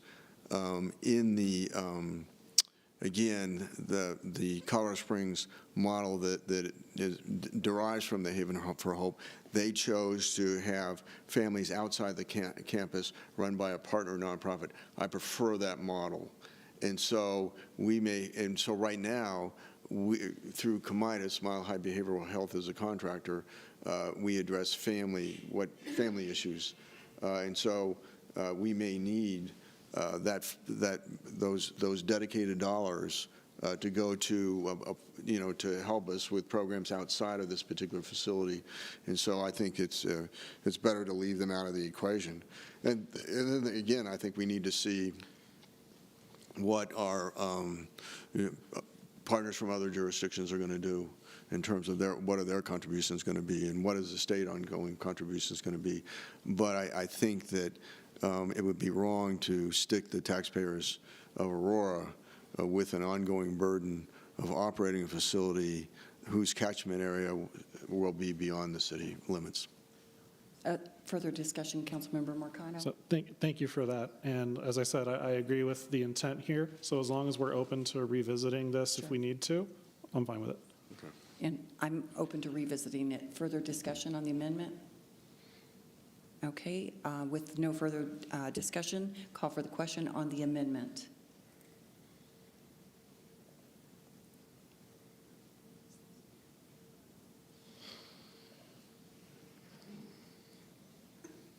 The motion passes with 7 yes votes, 1 no vote from Councilmember Coombs.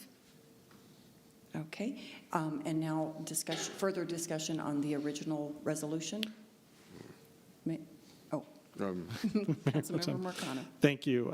Yes, I do have 17 amendments here that I'd like to propose. So they are in eScribe, itemized for you all already, and I believe staff has a Word document that they can put up as well. And I'll just begin by saying that I think that, and I'm happy to say this, I think that we are more in alignment than not with this proposal.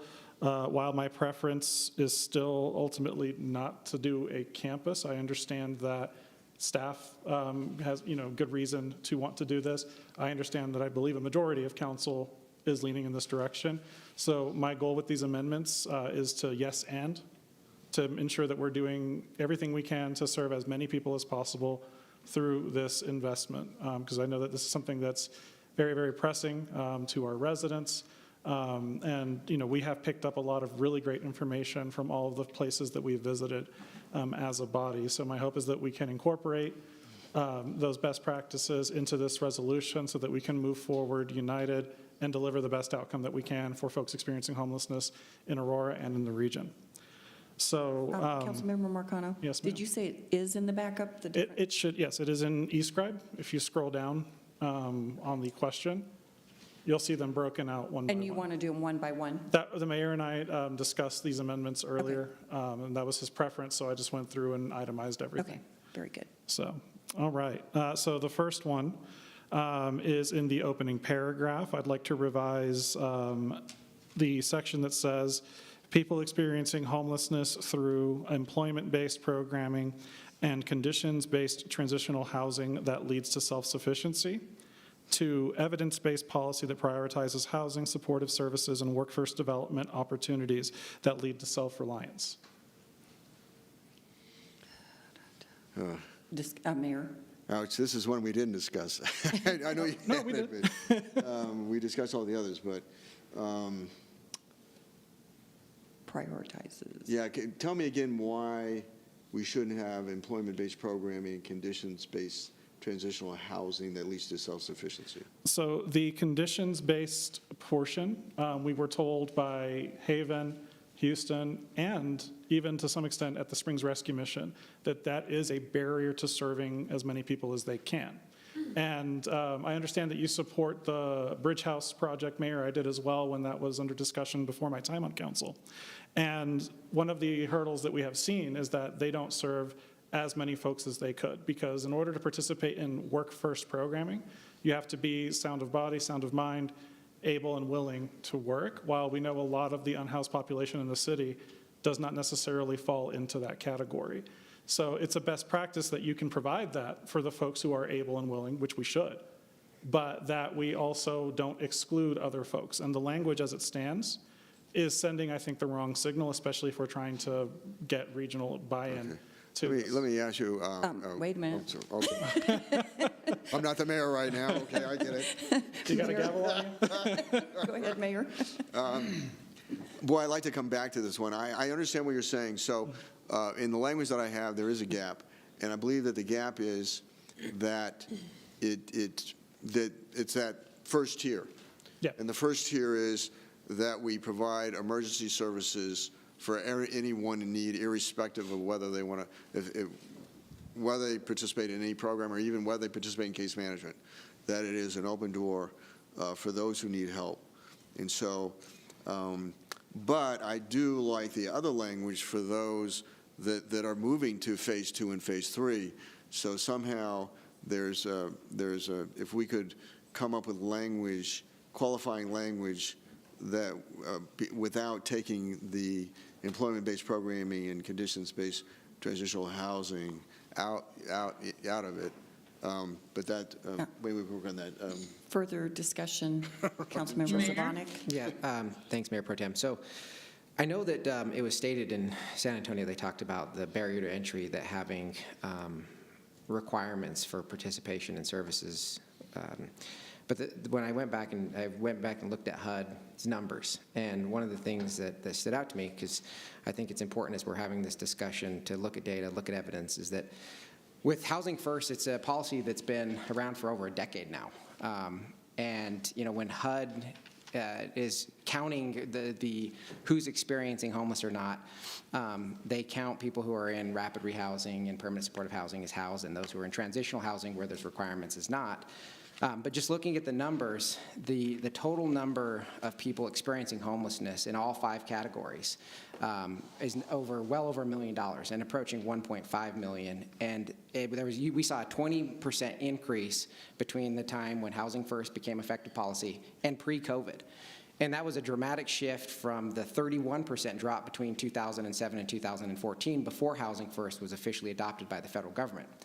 And so in other words, that when wraparound services for participants were required, homelessness was actually decreasing. And then after Housing First became the official policy and we dropped those, we saw an increase in homelessness. So I don't think that there is, I think that what's happening is a lot of these programs are chasing federal dollars and compromising their program and not actually doing what's best for the unhoused population. And I don't want to follow that same example that's being set by other cities. Because the truth is, what we've seen with Housing First is that in the early stages, it can offer false hope. But late stage Housing First looks a lot like late stage socialism, which is poverty, failure. This is not the direction I think the city of Aurora wants to go in. Okay, Mayor Pro Tem.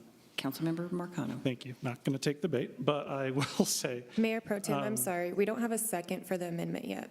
Yeah. Oh. Did we have a first? Oh, you made the motion. Well, I answered, yeah. Oh, no, on his amendment. So we have a motion from I see. Councilmember Marcano. Do we have a second on the amendment? Coombs? Okay, Coombs. Thank you. Thank you.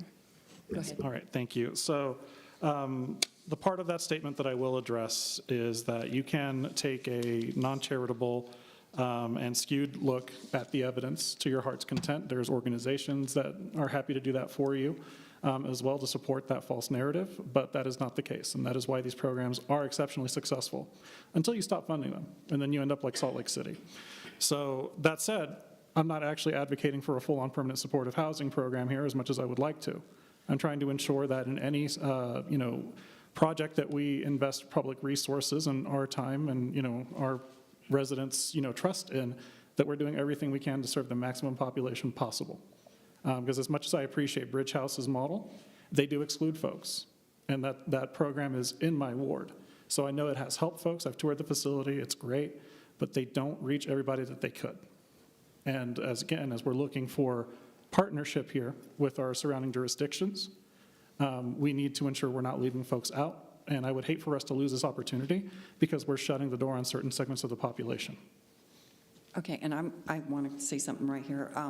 I am not comfortable with the language in your amendment, Councilmember Marcano, just the part about, well, first of all, I don't like taking out the condition-based transitional housing. I think, there's the Haven for Hope. He actually said that don't believe stats. Anybody can make up stats, and then he gave us stats. So I didn't really give much credibility to that at all. I think, the goal here is to get as many people out of homelessness as possible, and we know that addiction is a huge part of it. It is a huge part of it, because our staff currently can help a lot of people that don't have the drug addiction problem, that have other issues. We tend to help them and get them into some kind of housing. The problem is, if you don't have conditions, you're not helping people to really be self-actualized, to get to their very best. And if we can move them through conditions, to have incentives, to move into counseling, to move into drug addiction, detox services, I think that is much more compassionate than just, if you're prioritizing housing first, it does no good to put people in housing that are going to continue to have problems, mental health problems, continue to have drug addiction problems, and never really fully realize their life. So for that reason, I'm not comfortable with this. Mayor? Yeah, I think we're going to find a number of amendments that we agree on here, but let me just say, this is really the thesis of the program, because it doesn't, I think when we get into the language of the resolution, it talks about, low barrier entry in terms of that first tier that we discussed in terms of anybody experiencing homelessness and the emergency services they need. But if you look at the kind of the controlling sentence here, it is expressing the Aurora City's Council desire to reduce the number of people experiencing homelessness through employment-based programming and conditions-based transitional housing that leads to self-sufficiency.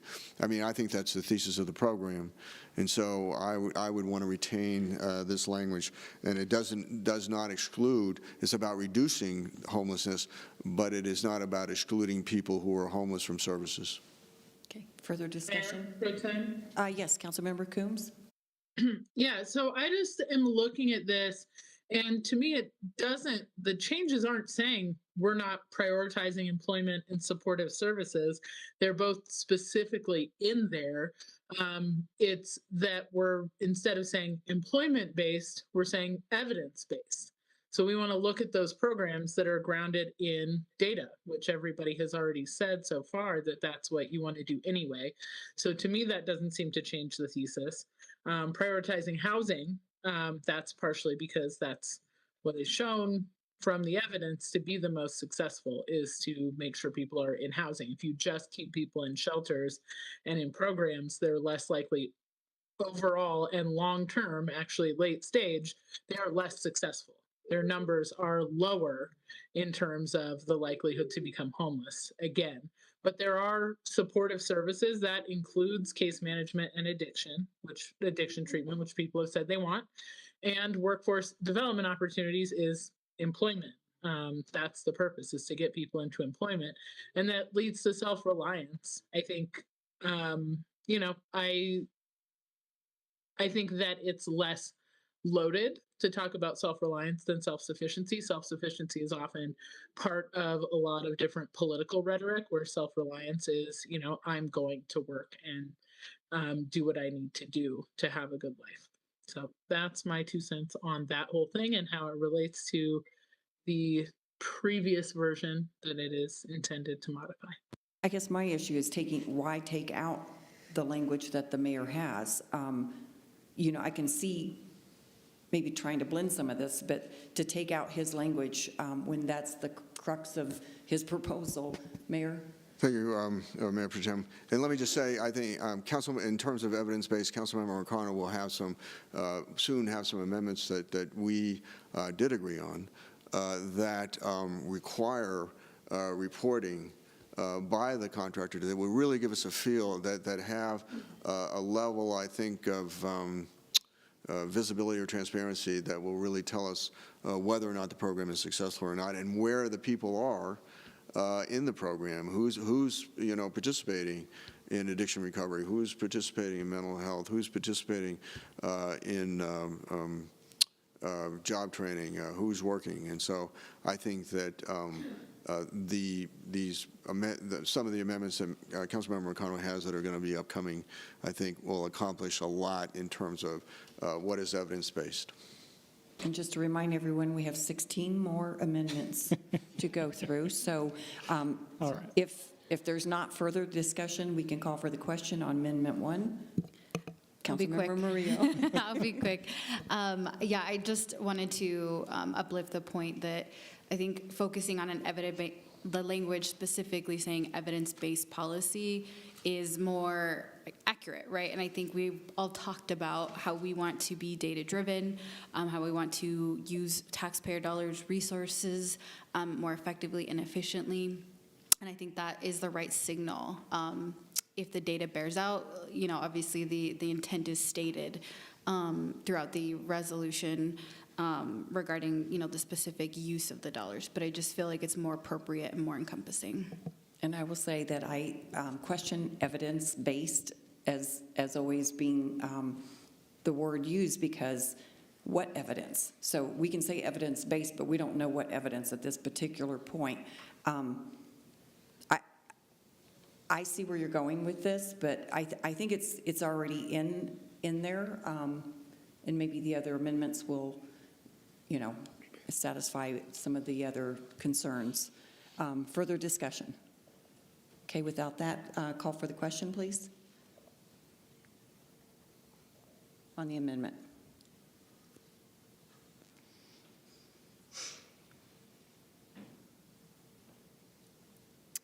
The motion does not pass with 4 yes votes and 6 no votes. The no votes being from Councilmembers Zavanek, Lawson, Bergen, Gardner, Drinsky, and Sundberg.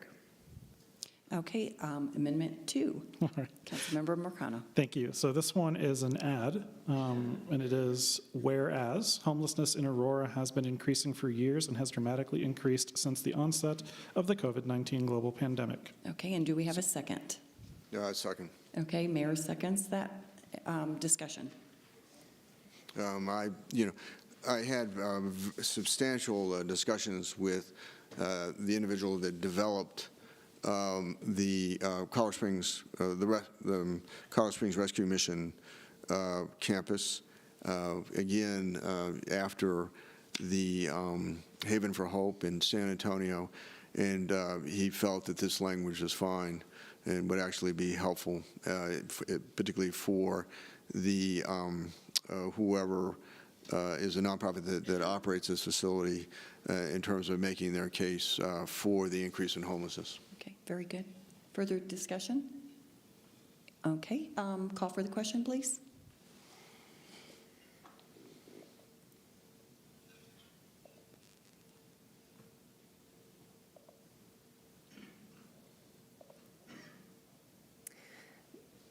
The motion passes with 9 yes votes and 1 no vote from Councilmember Zvonek. Okay, and Amendment 3, Councilmember Marcano. All right. Thank you, Mayor Pro Tem. So Amendment 3 is to revise one of the whereas clauses by removing part of what we just discussed, so I suspect this one isn't going to pass, but it's the defined contributions and incentives section, and replacing it with it is inhumane and far more expensive to allow people experiencing homelessness to languish on the streets and just provide housing with supportive services to this population and help put them on a path towards self-reliance is what that should say, not sufficiency. So with that, I'll move that motion. Is there a second? Medina. Was that Councilmember Coombs? I believe that was Coombs first. Okay, Mayor? Go ahead and take somebody else first. Okay, I'll take myself first.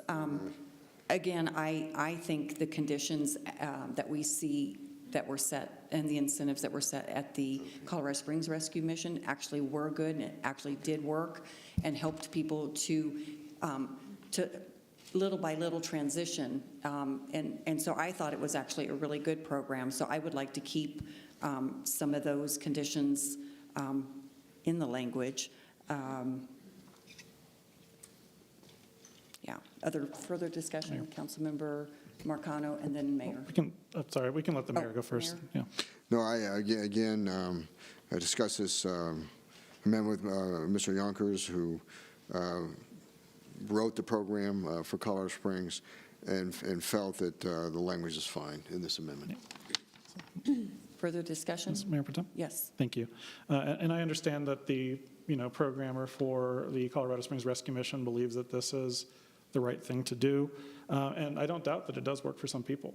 But again, my goal with these amendments is to yes and. I want to make sure that we are serving as many people as possible. And there's overwhelming evidence that shows that the more hurdles and conditions you add to any kind of recovery program, the more difficult it is going to be for people to succeed. And the more people are just going to turn you away from the jump. And I don't know about y'all, but I'm sick of seeing people living out on the streets. As I was driving home yesterday, as the cold front was blowing through, I saw a group of campers over on the off-ramp on I-Lift and 225 over by Euros, holding onto their tents because the wind was about to blow them off into the highway. And if these folks have some underlying conditions that would not make them want to participate in the program, we're just going to still be stuck with the status quo. So again, I understand that y'all want some conditions, and I'm not saying no conditions, period. I'm saying that we can't have conditions as a default requirement. We can have different buckets, if you will, of services and programming for different people who might be open to that kind of discipline and rigor, and they'll still be able to be served. Okay, well, my question would be, so with no conditions, someone with a very serious drug addiction problem, doing heroin, doing fentanyl, meth, whatever, gets to have housing with absolutely zero accountability. That's my issue. I think, we can offer certain types of shelter, but to say that there's no conditions to actually getting housing is ridiculous in my mind. Councilmember Zvonek. Yeah, Mayor Pro Tem, so this goes back to what are we trying to accomplish? Are we trying to change people's conditions? Are we trying to take people who are currently unhoused and move them towards self-sufficiency, which I think should be our ultimate goal? I know that for some reason, self-sufficiency is an offensive word. I don't know that I understand that or phrase, but the goal should be, how do we help these people who have the ability to become self-sufficient with the right services, whether it's mental health support, addiction and recovery support? How do we ensure that happens? And what we've seen, again, going back to evidence, and this is HUD's numbers, not some think tank or anybody who's made up, this is HUD's numbers that show that there was a drop of over 30% between 2007 and 14 before Housing First was adopted. And what Housing First essentially has done is say, we're going to drop the requirements. So we've seen an increase in the number of people who are experiencing homelessness as a result of this failed Housing First policy.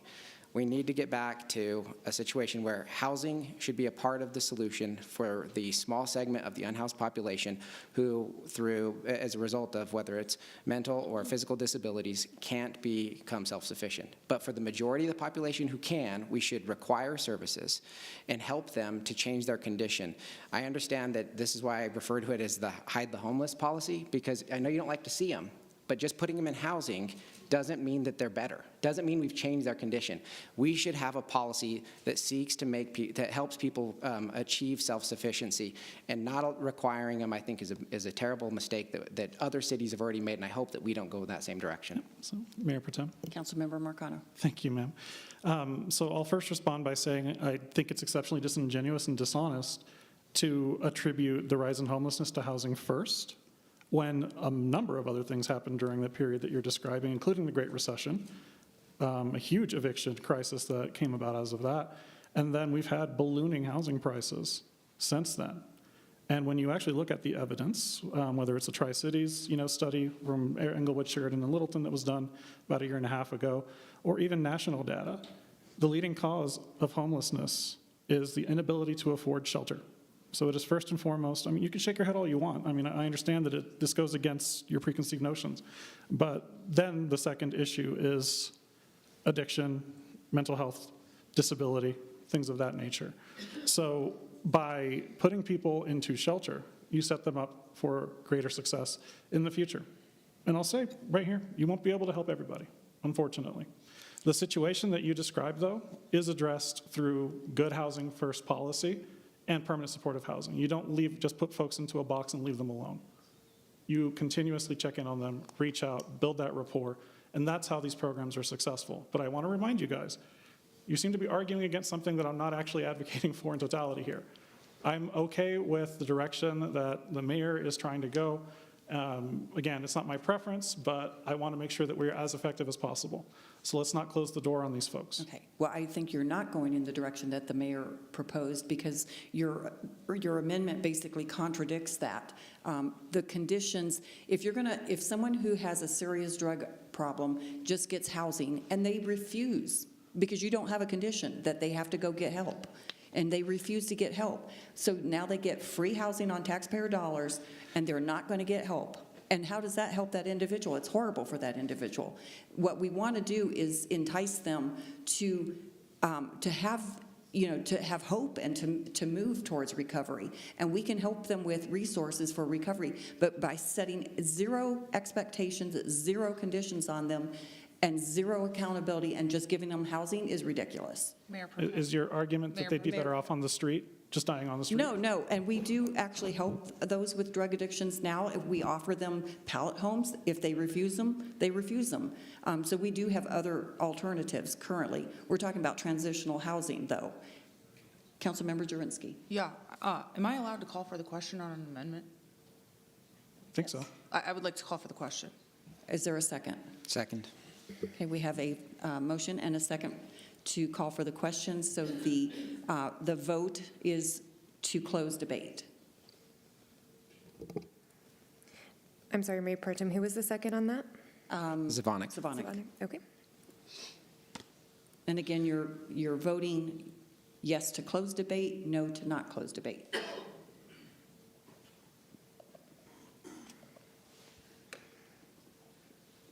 Mayor Kaufman? Mayor votes yes. Oh, mine, did you get mine? Because I think I voted on a previous amendment. I did not receive yours, yeah. Okay, and I'm I'm yes to close debate. Okay, the motion passes with 9 yes votes, 2 no votes from Councilmember Coombs and Councilmember Murillo. Okay, and now we are on Amendment 5, I believe. Councilmember Marcano. We still have to vote on the actual Oh, amendment. sorry. Mayor Pro Tem. Thank you. Call for the question by Councilmember Jurenski. Is there a second? We just I don't think voted there on needs to that be a one. second. This is just an up or down vote now. Mayor Pro Tem, we just voted on call for the question, and so now we need Now we're, to now we're do voting on the amendment, Amendment 3. Yes or no? wasn't it? 3 or 3. That was 4. 4? I don't have a vote for 4, I'm sorry. I have Amendment 1, Amendment 2, and I have a motion and a second for Amendment 3. I don't have a full vote for that one. We started to take a vote, but then we called for the question. So we haven't had everybody's vote on Amendment 3. What was Amendment 3? Which one was it? Amendment 3. Amendment 3 is, it is inhumane and far more Oh. expensive to allow people experiencing I thought we homelessness to voted languish. yes. No. No, we voted yes on the one previous. So this, we just voted to end discussion on Amendment 3, and now we're voting on Amendment 3. Okay, so we need to go back. Do you want to go back to Amendment 3 first? Yes, what Okay, you're voting so on right now is Amendment 3. Did we have a motion and a second on that one? Yes, we Yes, did. that Okay. was, All I right, moved call it, for the Coombs seconded. question on Amendment 3, please.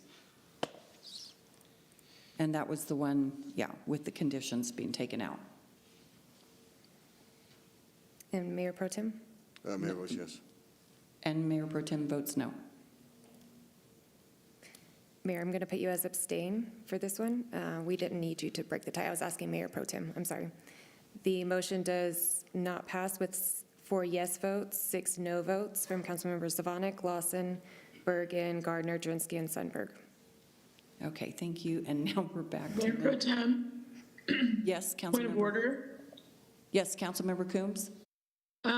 Just a point of order. Does the mayor vote on amendments regardless of whether there's a tie? Sorry, I sometimes get confused about what he is and isn't allowed to vote on.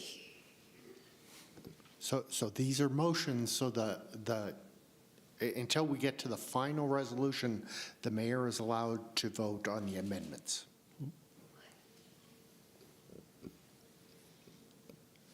So we need to get the mayor's votes because he has not been voting on the amendments for this resolution. I thought you did. I thought he did. I thought He did too. Yeah. He was a no on 1, a yes on 2, and a no on 3, if I'm not mistaken. Okay. Mayor, can you verify which amendments you want to vote yes for? See, Can we bring them back up? Oh, bring it back up.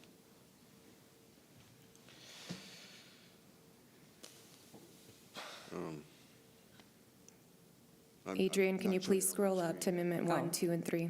Can you bring up the amendments 1, 2, 3? Oh, I think it was no on 1 and yes on 2 and 3. I thought you were No on 1, yes on 2 and 3. yes on 3? Yes. Okay.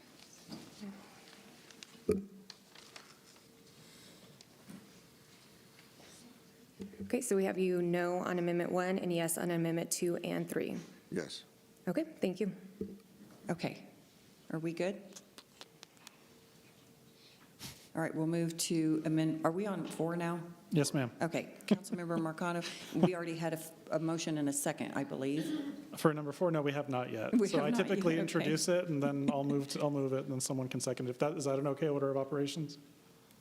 Okay, great. So the 4th amendment here is whereas the council wants to expand offerings, and we will be striking to include employment-based programming and conditions-based transitional housing to increase the number of people who exit homelessness on an annual basis. We'll be replacing that section with that empower individuals experiencing homelessness to choose for themselves their path to self-reliance, to include mental health and mental and physical health care, job training, educational assistance, and low-barrier housing. Okay, and do we have a second? Second. Okay, we have a second from Councilmember Murillo. And discussion, again, I'm going to be against this because we're taking out conditions and we're letting people just choose if they want to get any help at all. And so they could have housing and choose not to get help. Further discussion? Mayor Pro Tem. The, and again, in talking to Mr. Yonkers, he was okay with the amendment simply because of the fact that it's just understood that the low-barrier housing is available to everybody, but then it's phased up. As you remember seeing the Colorado Springs, when you toured the facility, in the second tier, where there was more, I would say, better transitional housing than in the first tier, the low barrier tier, where people were participating in programs, and then the third tier, where people were working in transitional housing. So I don't think Mr. Yonkers didn't feel that it conflicted with the program as they envisioned. Is Mr. Yonkers on city council? Because I'm just kind of like he's making the decisions for us, and this is your resolution, and you're taking out conditions on transitional housing and letting people make their choice if they want to get help. Well, I think we can't force people, and particularly in the low barrier part, you can't force people. Well, Mayor, Yeah. if you want to change this to low barrier housing, but I guess you have to differentiate the transitional housing and the low barrier, because we already offer low barrier housing, which is called a quite shelter. frankly, I don't remember the briefing, Mr. Yonkers, on the low barrier housing. Councilmember, sorry, Councilmember Gardner, and then Councilmember Marcano, sorry. Why are we doing this tonight? If there's so many friendly amendments between Councilmember Marcano and the mayor, why don't we pull this item and vote on it another night when it's actually ready to be voted on by council? This is absurd. I second that. I agree. Mayor Pro Tem, if I may. Councilmember Marcano. Thank you. So I will just say from a procedure standpoint, this should have probably come to Horns first so that we could have had this discussion. Like I said, I really do think that we're more in alignment than not here. So then we would have had a finished resolution coming before council. So if the majority of council wants to just punt it to Horns and then bring it back, I'm fine with doing that. I guess I would defer to the chair of Horns if that's something that we could arrange. Well, I mean, at this point, we need to make a decision what direction we're going to take. Are we going to, Councilmember Gardner, are you making a proposal, a motion? I am. I just don't see why we're going to debate through these when the proposer and the sponsor, it seems like, are going to agree on all these. Then why don't you all work out your issues and bring it back when it's ready for council? And then we can vote yes or no on the whole thing. One full resolution. Yeah, one whole resolution. Okay. Madam Chairman. Yes, Mayor, because this is getting, Well, I think we should get this, then voted up and down, and somebody can always come back. This is a major policy, needs to move forward. There will always be tweaks to it. These are not very substantive changes. Yes, they are. But let's just move forward with it and get it done. okay, these are very substance changes, and I'm going to end up voting no on the entire thing. Yeah. And so I think you're self-sabotaging yourself. I mean, that's not proper grammar. Mayor Pro Tem. Mayor Pro Tem. Councilmember Sundberg. Just on this one, I noticed, Mayor, this goes from employment-based programming conditions, so it's going from being conditional to allowing them to be the CEO of their own pathway in life as they're perhaps severely addicted to something. So, how is that working out for you? The person I live in 225 that's been there for 4 years. So I think that you're taking the bite out of your proposal, sir. Mayor Pro Tem? Mayor Pro Tem. Councilmember, I think Marcano was first, and then Councilmember Coombs. All right, thank you. And this is something that we heard a lot at the Springs Rescue Mission at San Antonio and even in Houston. You can't, and the mayor just said it, you can't force people to change. What you can do is you can give them the opportunity. But you can give them conditions. Well, no, we're not anybody's daddy. We're not going to tell them what to do, and they're going to listen to us. Most of these people are going to give us the finger and go do what they've been doing, what we have been tasked with solving in our city to the maximum extent possible. Okay. So the language here is in keeping with best practices, whether you support housing first, whether you support conditions or not. You have to have buy-in from the person you're trying to help. Any good recovery program will tell you that. I actually met with a constituent of mine earlier today who struggled with alcoholism, and that's one of the things she told me. It took several tries for her to actually get out of it, but she's still in recovery 30 years later. And that is something that you'll find to be true with the folks that we're trying to help out on the street, whatever their issues are. But you have to have them buy into the idea. You can't come to somebody and say, you're going to do this. I mean, with respect, Councilmember Marcano, I think you were against the resolution to begin with, and now you've introduced 17 amendments to basically sabotage the resolution. That's how I see it. Councilmember Coombs, then Mayor, and then, I don't know who else, Councilmember Gardner after. So Councilmember Coombs. So I think, first of all, I think if we expect people to be either self-sufficient or self-reliant, we should be expecting them to be, quote, the CEO of their own life. And if we expect someone to have a path that's going to work for them to remain out of homelessness and out of addiction and out of all of these negative situations, we have to empower them. So they need to have control over what they're deciding to do and how they decide to do it. And I really hope that we can respect adult human beings enough to support them in pursuing a path that's going to be actually successful for them, instead of punishing them into doing what we want them to do, and only then giving them the tools and the opportunities to move forward. And I think this is, like, frankly, the way that this conversation is going is exactly the kind of political football sort of approach to the issue that is going to get in the way of moving forward. So I hope that we can look at what the mayor and Councilmember Marcano have done in a positive light. They've each compromised on things that they would rather have done to come to a sense of agreement together on a way to move forward, and have consulted experts and people with lived experience on what that could look like and how it could be helpful. And so rather than seeing this as the mayor, sabotaging his proposal, we could look at it as him rising above just playing politics and trying to find something that's really going to work. Katie, just a second, Mayor. Katie, did we have a motion from Councilmember Gardner to delay this? I had a motion from Councilmember Gardner to table this item. I don't believe or know that we got a second from. Did we have a second? Jurinsky. So we have a second Could from. we clarify what that motion actually is? Is it to table it? Is it to continue it, to send it to committee, or continue it to bring it back to council? My recommendation would be to continue it, to send it to committee. It needs to work through the process. We have committees for a reason. Is the second amenable to that? That it goes to committee?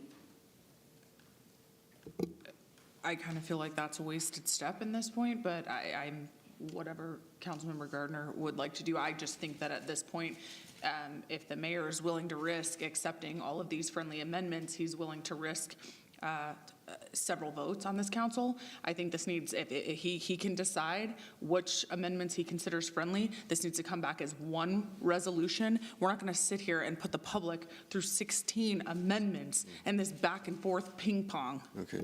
Okay, Madam very Chair. well. So we have a motion and we have a second I have a discussion. substitute motion.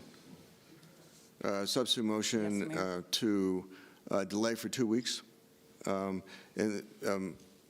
Jessica, if I could ask a question of staff. When is does this process start in terms of applying for the state grant? The state notice of funding, or NOFO, comes out, we've been told by the state, November 15th. And Okay. so at that point, we will have guidance around what to apply for from the state for multiple different pieces of legislation that were from last session. And then we will know when the deadline is to apply. I'm anticipating early January. This has already been a study session, and so what I would ask, and I do fault myself for allowing so many amendments to be considered, that many of which don't appear to be very substantive, and that's why I allowed them to get on. But I think out of clarity, I need to go forward with a solid proposal without dozens of amendments.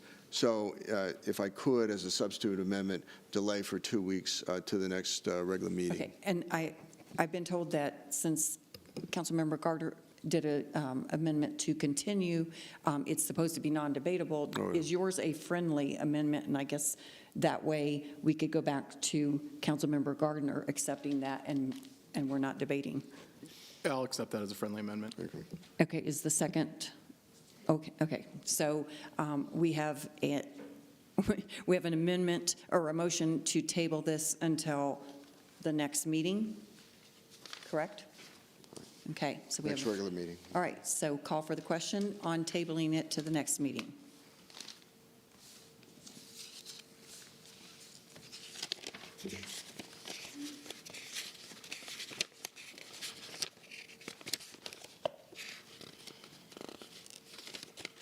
Mayor Kaufman, Mayor votes yes.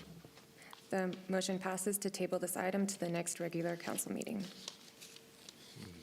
Okay, I'm giving you back the gavel, and I always get the very complicated ones.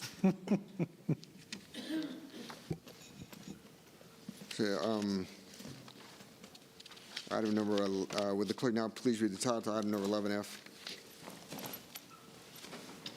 Item 11F is Resolution 2022-199, a resolution from the City Council of the City of Aurora, Colorado, expressing the Aurora City Council's desire to reduce the number of people experiencing homelessness through evidence-based policy that prioritizes housing, supportive services, and workforce development opportunities. The City Council directs the city manager and his staff to support this effort by developing and executing a comprehensive approach that aligns with the necessary support to meet the needs of the diverse homeless population in Aurora. Mayor. Motion, Councilmember McConnell. Thank you. I'd like to pull this since we're going to be revising your resolution. I think we can incorporate this into that. Without objection, the item number 11F is pulled. Would the clerk now please read the title to item number 11E? I'm sorry, would the clerk now please read the title to item number 11G?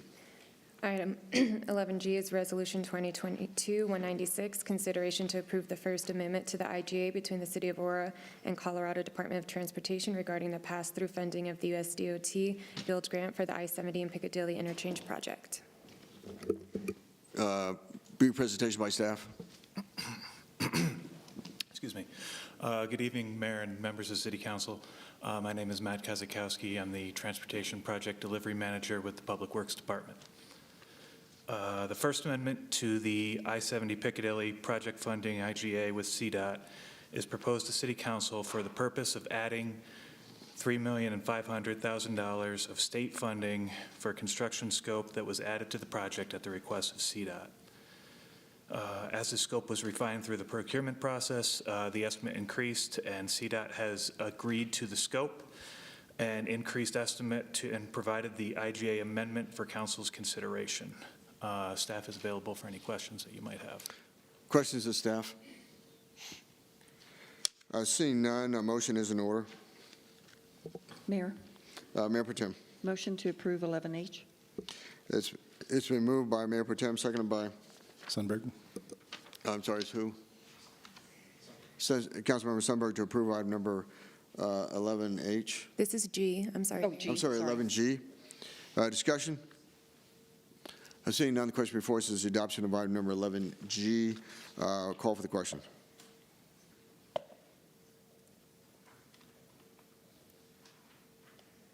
The motion passes to adopt Resolution 2022-196.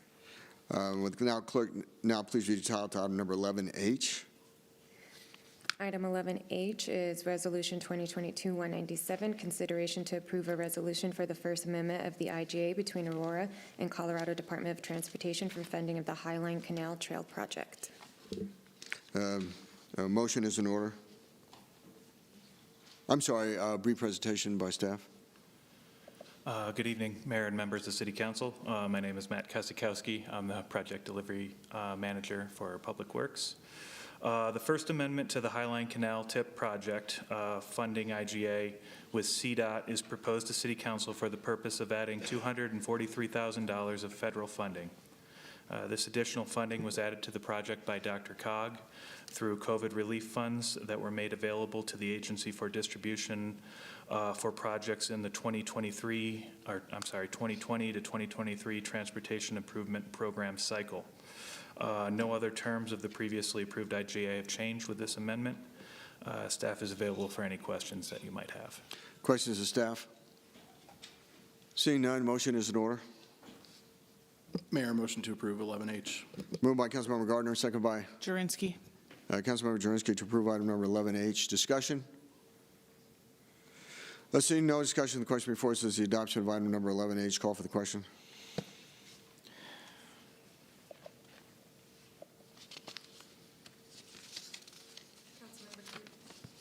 Councilmember Coombs?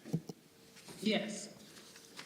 The motion passes to adopt Resolution 2022-197. Will the clerk now please read the title of item number 11I?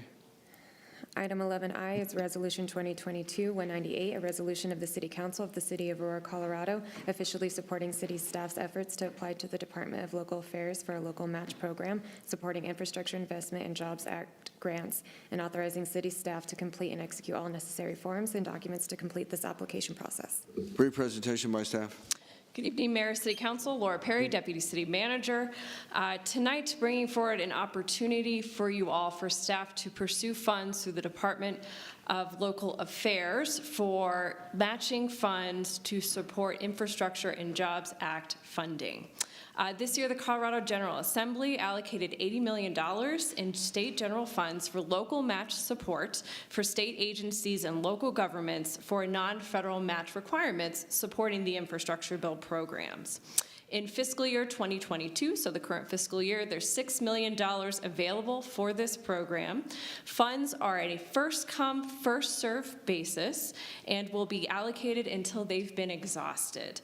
The program applications are evaluated based on alignment with the governor's policy priorities, justification of need, equitable impact, impacts on our workforce and job creation, long-term community impact depth, among others.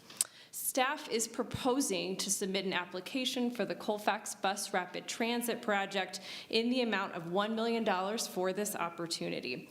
This is a regional project involving RTD, CDOT, the city, and the city and county of Denver, and the agencies are all jointly pursuing the Federal Transit Administration's Small Starts program, so we have an active grant in process.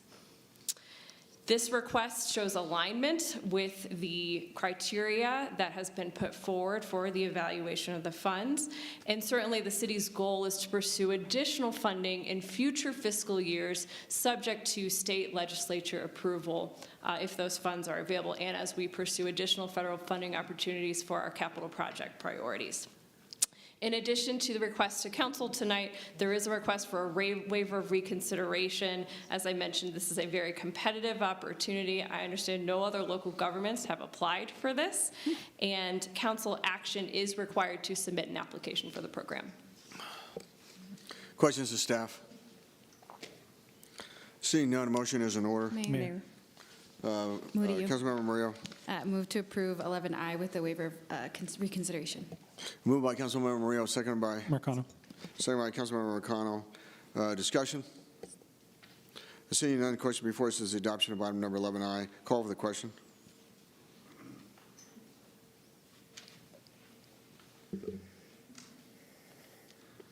Councilmember Coombs? Yes. The motion passes to adopt Resolution 2022-198.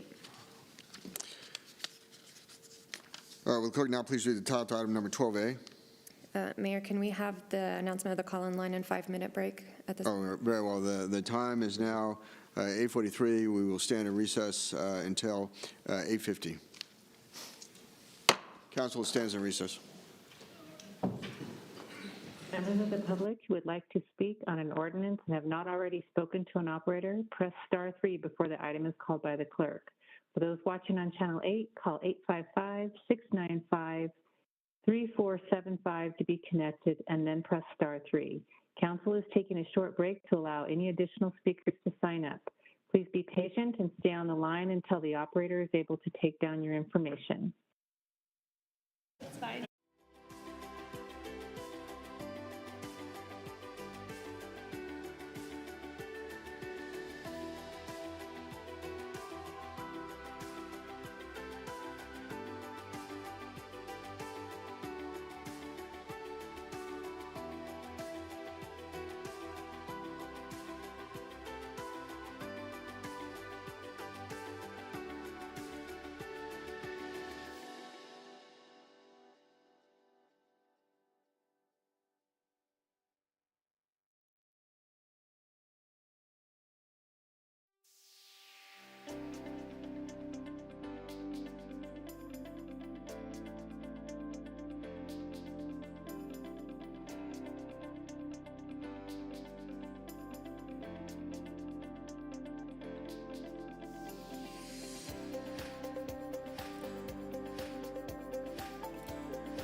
Council is now in session. Will the clerk please read the title to item number 12A? Item 12A is ordinance 2022-56, a public hearing and introduction of an ordinance of the City Council of the City of Aurora, Colorado, zoning approximately 308.6 acres of land, more or less, generally located north and south of Smith Road and west of Powhatan Road, County of Adams, State of Colorado, to Business Tech Zone District and amending the zoning map accordingly.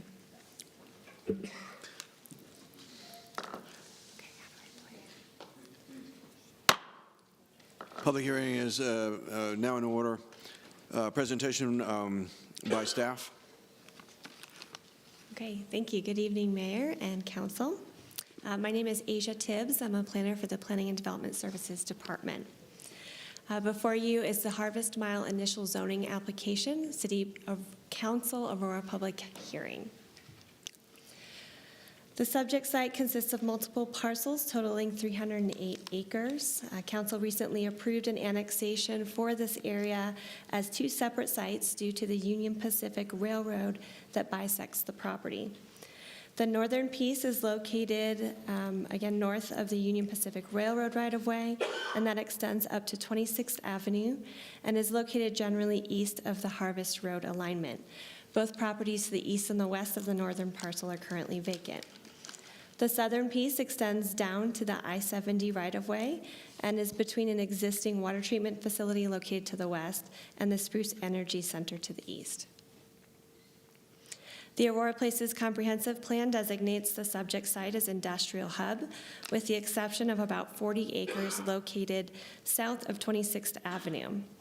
This larger area was intended to be a commercial hub that was fed by traffic from Harvest Road. However, the recently adopted master plan for the Aurora Highlands does not plan for commercial in this area, and the Harvest Road alignment has changed due to the proposed Aerotropolis Parkway interchange that also bisects the site. The subject site is surrounded by a variety of zoning districts. I-1, AD, and MUA are all acceptable within the industrial hub place type. The applicant has selected the I-1 Business Tech Zone District as their requested zoning for all 308 acres. The Planning Commission made a unanimous recommendation of approval after the public hearing held on September 14th.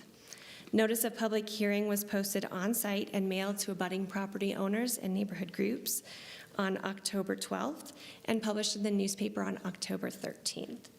Staff and the applicant request council's consideration to initially zone both parcels to I-1 Business Tech Zone District. The applicant, Kevin Kelly, is in attendance with their staff and able to present on the application as well. That's it. Thank you. Thank you. Presentation by the applicant.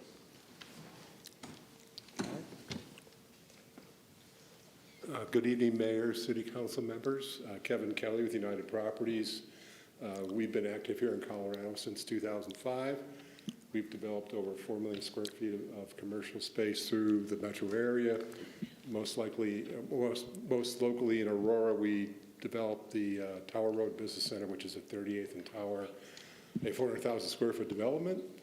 And we are looking forward to your support on our project here in Aurora.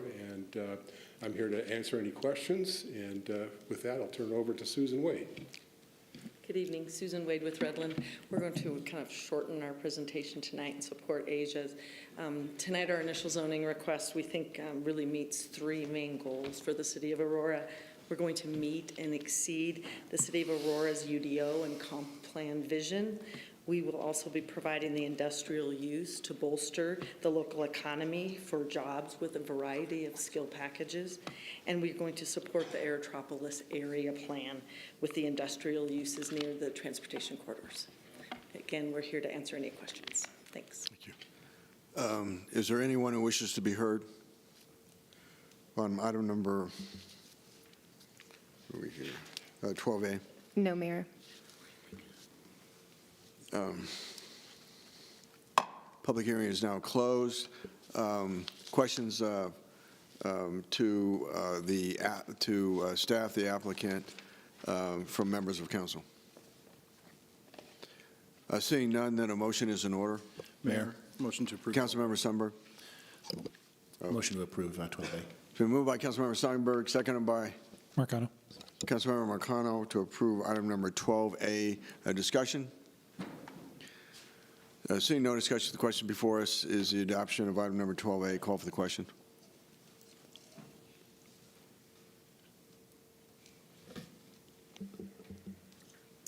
Councilmember Savanik? The motion passes to adopt ordinance 2022-56. Thank you. Would the clerk now please read the title to item number 12B? Item 12B is ordinance 2022-57, a public hearing and introduction of an ordinance of the City Council of the City of Aurora, Colorado, zoning approximately 5 acres of land, more or less, generally located 400 feet east of the northeast corner of Piccadilly Road and East 26th Avenue, County of Adams, State of Colorado, to Business Tech Zone District and amending the zoning map accordingly. Public hearing is now open. Presentation by staff. Yep. Great. Thank you, council members and Mr. Mayor. My name is Eric Gates. I'm a planner with the Planning and Development Services. So before you is a request for the initial zoning of a property located at 21861 East 26th Avenue, near the junction of North Piccadilly Road and East 26th Ave, to the I-1 Business Tech Zone District. This parcel received approval from City Council for annexation on October 10th. And the anticipated use is for a self-storage facility. So as you can see, currently the site is bordered by the I-1 zone district on the north and south, and by 2 unincorporated Adams County parcels directly to the east and west. There also is a little bit of I-2 industrial zoning nearby as well. And here's the site should the zoning change be approved. So the entire region is surrounding and including the site is part of the industry hub place type. This place type is intended primarily for industrial uses and commercial uses, making a zoning to I-1 well supported by the comprehensive plan and this place type. This item was heard and unanimously recommended approval from the Planning Commission at their September 28th hearing, based on the review criteria of Section 146-541C13. Thank you. And I believe the applicant and their representative are here to answer any questions. They do not have a presentation, however. A presentation by the applicant? Is the applicant present? The applicant, yes, is present. For questions, they do not have a presentation. Okay. Okay. Is there anyone who wishes to be heard? No. On item number 12B? No. Seeing none, public hearing is now closed. Questions from members of City Council to staff or the applicant? Seeing none, a motion is in order. Mayor. Mayor Pro Tem. Motion to approve 12A. Moved by Mayor Pro Tem, seconded by? Sorry, 12B. 12B. It's been moved by Mayor Pro Tem, seconded by? Medina. Seconded by Councilmember Medina to approve item number 12B. Discussion? Seeing no discussion, the question before us is the adoption of item number 12B. Call for the question. The motion passes to adopt ordinance 2022-57. Will the clerk now please read the title to item number 14A? Item 14A is introduction of ordinance 2022-58, an ordinance of the City of Aurora, Colorado, adopting an operating and capital improvements project budget for the fiscal year beginning January 1st, 2023 and ending January 31st, 2023. And Mayor, we do have one individual from the public that would like to speak. Very well. Omar Montgomery.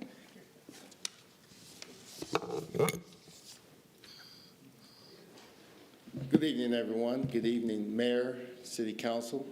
I want to thank you for the work that you do. And it was brought to my attention that on this current budget, there's some recommendations that were made to cut the Office of Diversity ran by the city. And the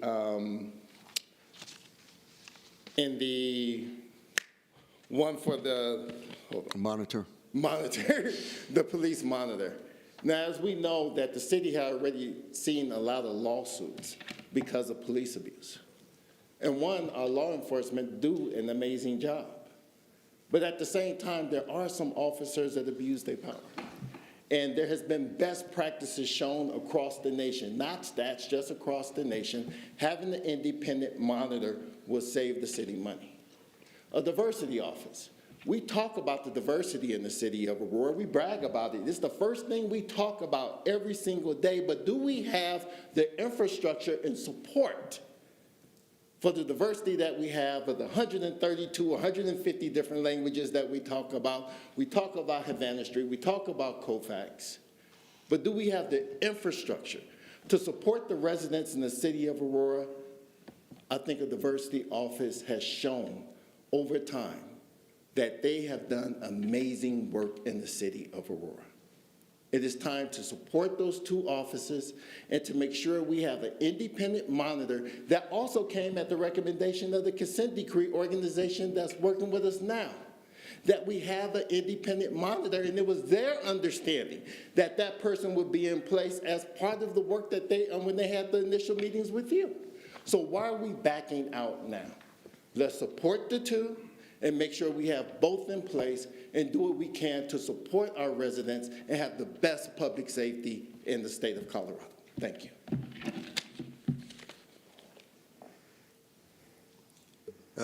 Brief presentation by, is there anyone else who wishes to speak? No. Brief presentation by staff. Greg Hayes, Budget Officer in the Finance Department.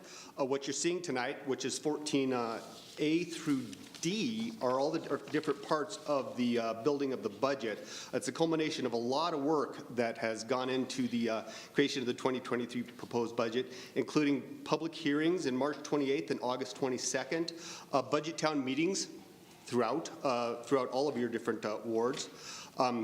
The council one-on-one meetings in July, and then the subsequent giving of the same information over to the Citizens Advisory Budget Committee.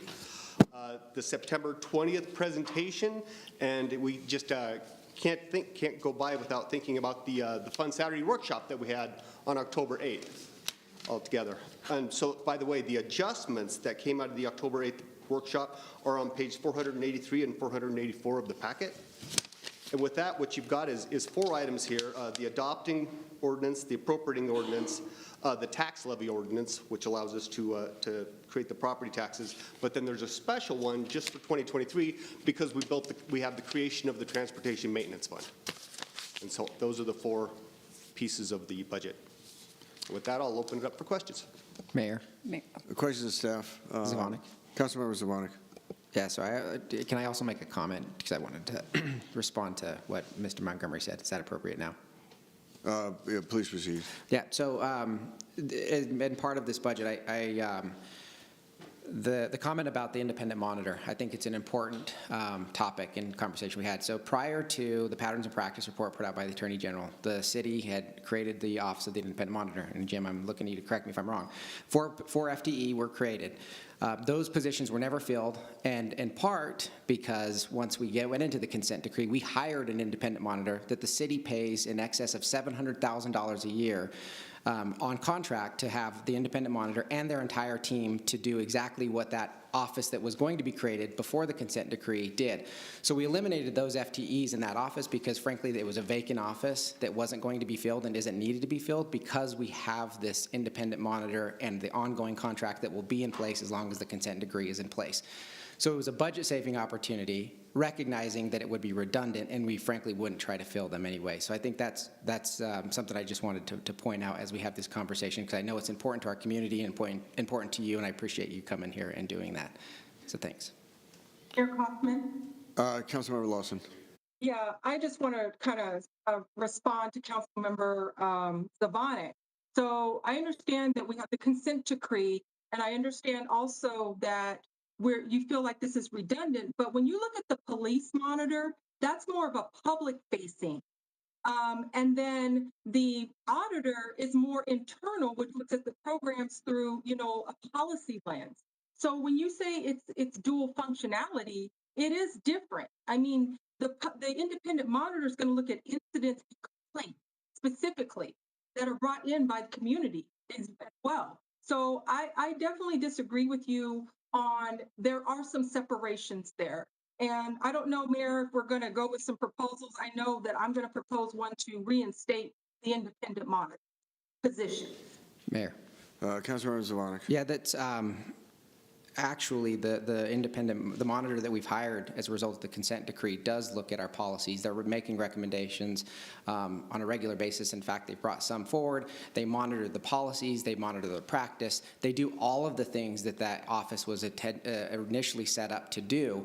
And we are required to have them. And so the city is paying, like I said, nearly $1 million a year to have this independent monitor and their team monitor the policies and practice of our department throughout the consent decree process. So to say it's not duplicative, with all due respect, Councilmember Lawson, it's not true. This is a duplicative office. It's why not only did we not fill it, but there was no effort to fill those vacant roles going forward, because after the consent decree was put into place and we hired this independent monitor, they were performing the function that that office would have done had we not been under a consent decree. Mayor. Mayor Kaufman, can I respond to Councilmember Please Zvonek? respond, and then I'll go to Mayor Pro Tem and. Okay, thank you, Mayor. Council- With all due respect to Councilmember Zvonek, the police monitor, the independent monitor, is more public facing. You specified the policies. Yes, they do look at that, but it's not more public facing with the community. So I do have to disagree with you on that. And that's what makes that a lot different. Let's see. Me. Mayor Pro Tem. Thank you. My understanding at the budget workshop when we talked about this on the police monitor, that the discussion was, and I believe we asked our city manager, Jim Tromley, about it as well, in terms of are we actually needing those 4 positions? And as Councilmember Zvonek said, they had been unfilled because we had to go have the police monitor through the independent contract, I guess, through the consent decree. So to the city manager, can you speak to maybe Councilmember Lawson's question? What is the role of the monitor? Yes, thank you. There would be some overlap. On the other hand, as Councilmember Lawson says, one of the functions of an independent police monitor is to intake citizen-initiated complaints and do those investigations, to be as she said, a public-facing, independent review of police actions. So she's got that right. The other thing is that there is, and I think we experienced this as we talked to the AG's office during the patterns and practice and consent decree discussions, that there could also be, I think, confusion among the public about the roles of a consent decree monitor and an independent police monitor. We didn't fill those, it's 3 positions actually, the Office of the Independent Police Monitor. We didn't fill those because of some concerns about confusion between the 2, and also not really knowing until we had a consent decree and had what implementation of that consent decree would look like, that we weren't going to fill those positions and actually initiate that office. As it is, the consent decree monitor is looking at some of our practices and policies as to how we handle use of force, how we handle internal investigations, and so on. And so with that going on, and the fact that we hadn't filled them, I mean, I was okay at that budget workshop and saying, at this point, we can go ahead with, I mean, I felt that it was okay to go ahead and not fill them. Eliminate those positions at this point in time. However, I do think it will be important in the future for that to be considered. Okay, so if I might, we're saving about almost a little bit over $500,000 by not filling those positions, I believe, and we're paying over $700,000 to the consent decree monitor that has a whole team. That is, I mean, and you said they are kind of looking at the practices. Isn't that their job, is to look at our practices and policies as it relates to use of force and other things? Well, as it relates specifically to the patterns and practice investigation and the findings in that investigation. Which was pretty lengthy, the findings. Right. So they have a lot to look at. So if we're paying them, and we have to fulfill all the needs of the consent decree, which could be another 3 years, maybe 4 years before that ends. So wouldn't it make sense to not fill these positions until that contract ends, and then add back in the independent police monitor? We are possibly heading into a recession, and we're looking at over $500,000, duplicating what we already have with $700,000. Yeah, and I believe that's a policy decision.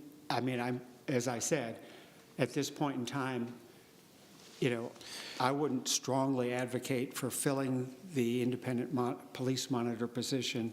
It is partially an economic decision, and I think I still believe that there would be some confusion among the public between the two roles, and obviously we need to get the consent decree implemented. Right. That's a priority. But we could always add it later, the others. The independent police monitor, and I would advise that we should. Okay. Councilmember Murillo. Thank you. Yeah, when we had this discussion, I was really uncomfortable with the decision to move away, to eliminate those positions. I hear what we're saying, but I think if we haven't, just having that as a best practice, that came on the heels of what happened with Elijah McClain, and if we're not actively working towards best practices to repair that harm that we've done in community, I think that's really problematic.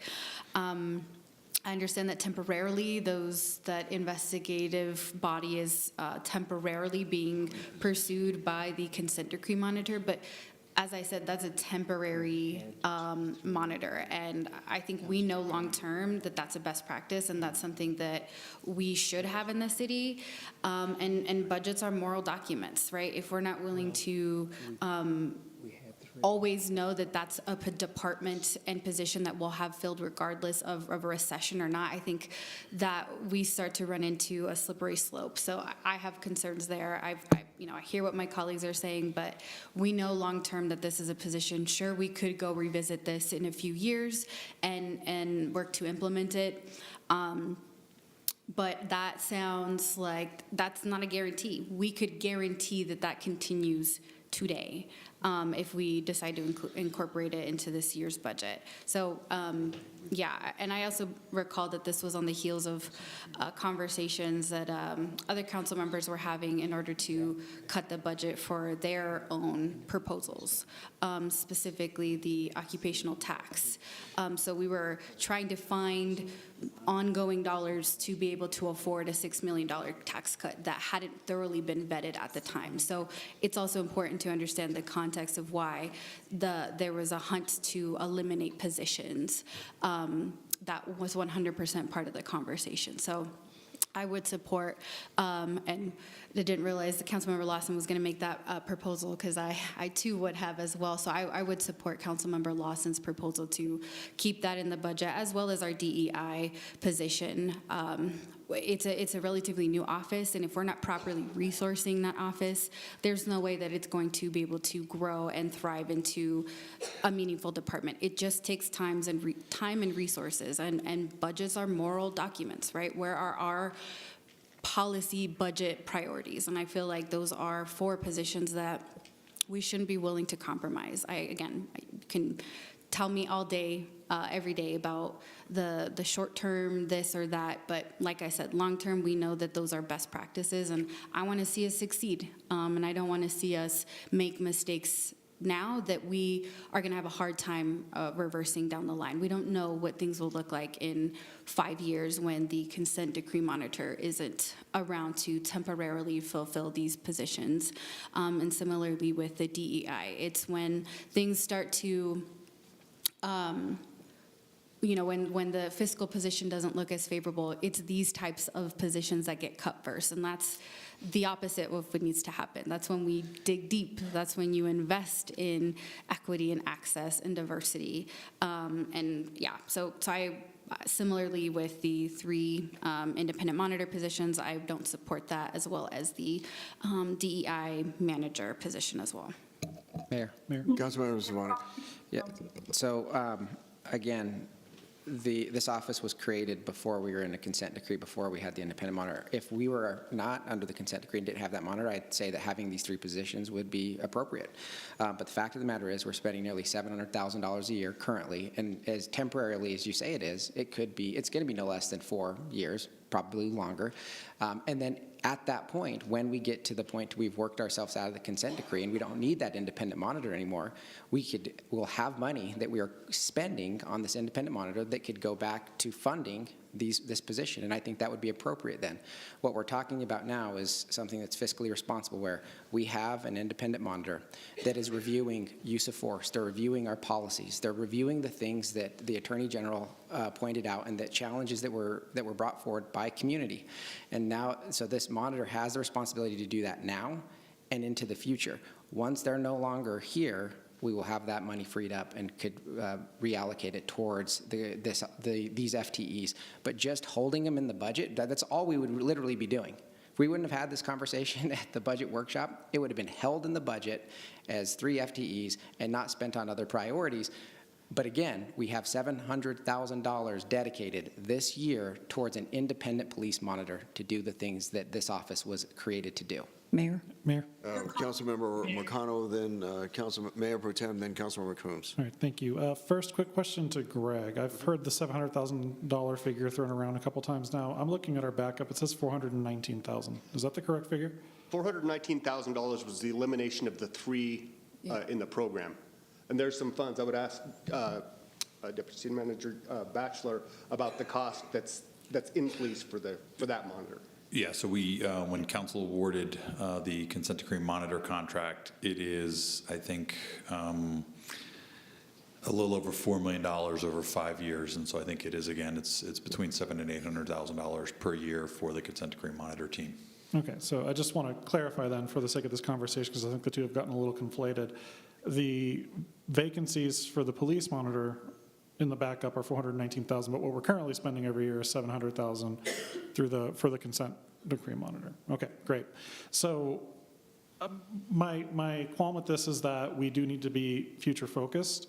And my concern is if we strike these positions today, then the council in the future is going to have to add them back in. Right. I would prefer to keep the positions in the budget, and we're not going to have a consent decree monitor forever. That's going to eventually lapse. So what I would really recommend is that we make strides to actually hire a manager for the monitor, so that once that program lapses, the consent decree monitor lapses, we have institutional knowledge and someone who's trained up on how to actually do the job that can then train up the other 2 people. We don't have to necessarily fill all 3 positions today, but I would like to have one person that's going to be with us after we're out of the consent decree monitor, so that they understand how this is, so we can make that clean transition. So that'd be my proposal. Mayor Pro Tem. And Councilmember Marcano, I understand what you're saying, but we have probably 4 years left of the consent decree monitor. So we're spending, $700,000 a year right now. We're looking at possibly heading into a recession, and we're talking about $419,000 to be spent on vacant positions. We're not firing anybody. They're vacant. We haven't filled them. That need is being met through the consent decree monitor. I would say let's get through, the next budget year, and then revisit it, and then start, maybe add one in at that point, and then maybe 2-3 years down the road we add 2 positions. But I just think it's irresponsible to add positions that we do not need because we have it covered under the consent decree monitor. Let me ask a question. Councilmember Coombs and then Councilmember Lawson. And let me ask this question, and that is, was there did Councilmember Lawson put this forward as a motion? Oh, nobody's put this forward as a motion? Okay, very well. Okay, Councilmember Coombs. So what I'm wondering is, wouldn't it be prudent and fiscally responsible to be not spending this money that we already had budgeted to be set aside? We had a balanced budget with this money in it.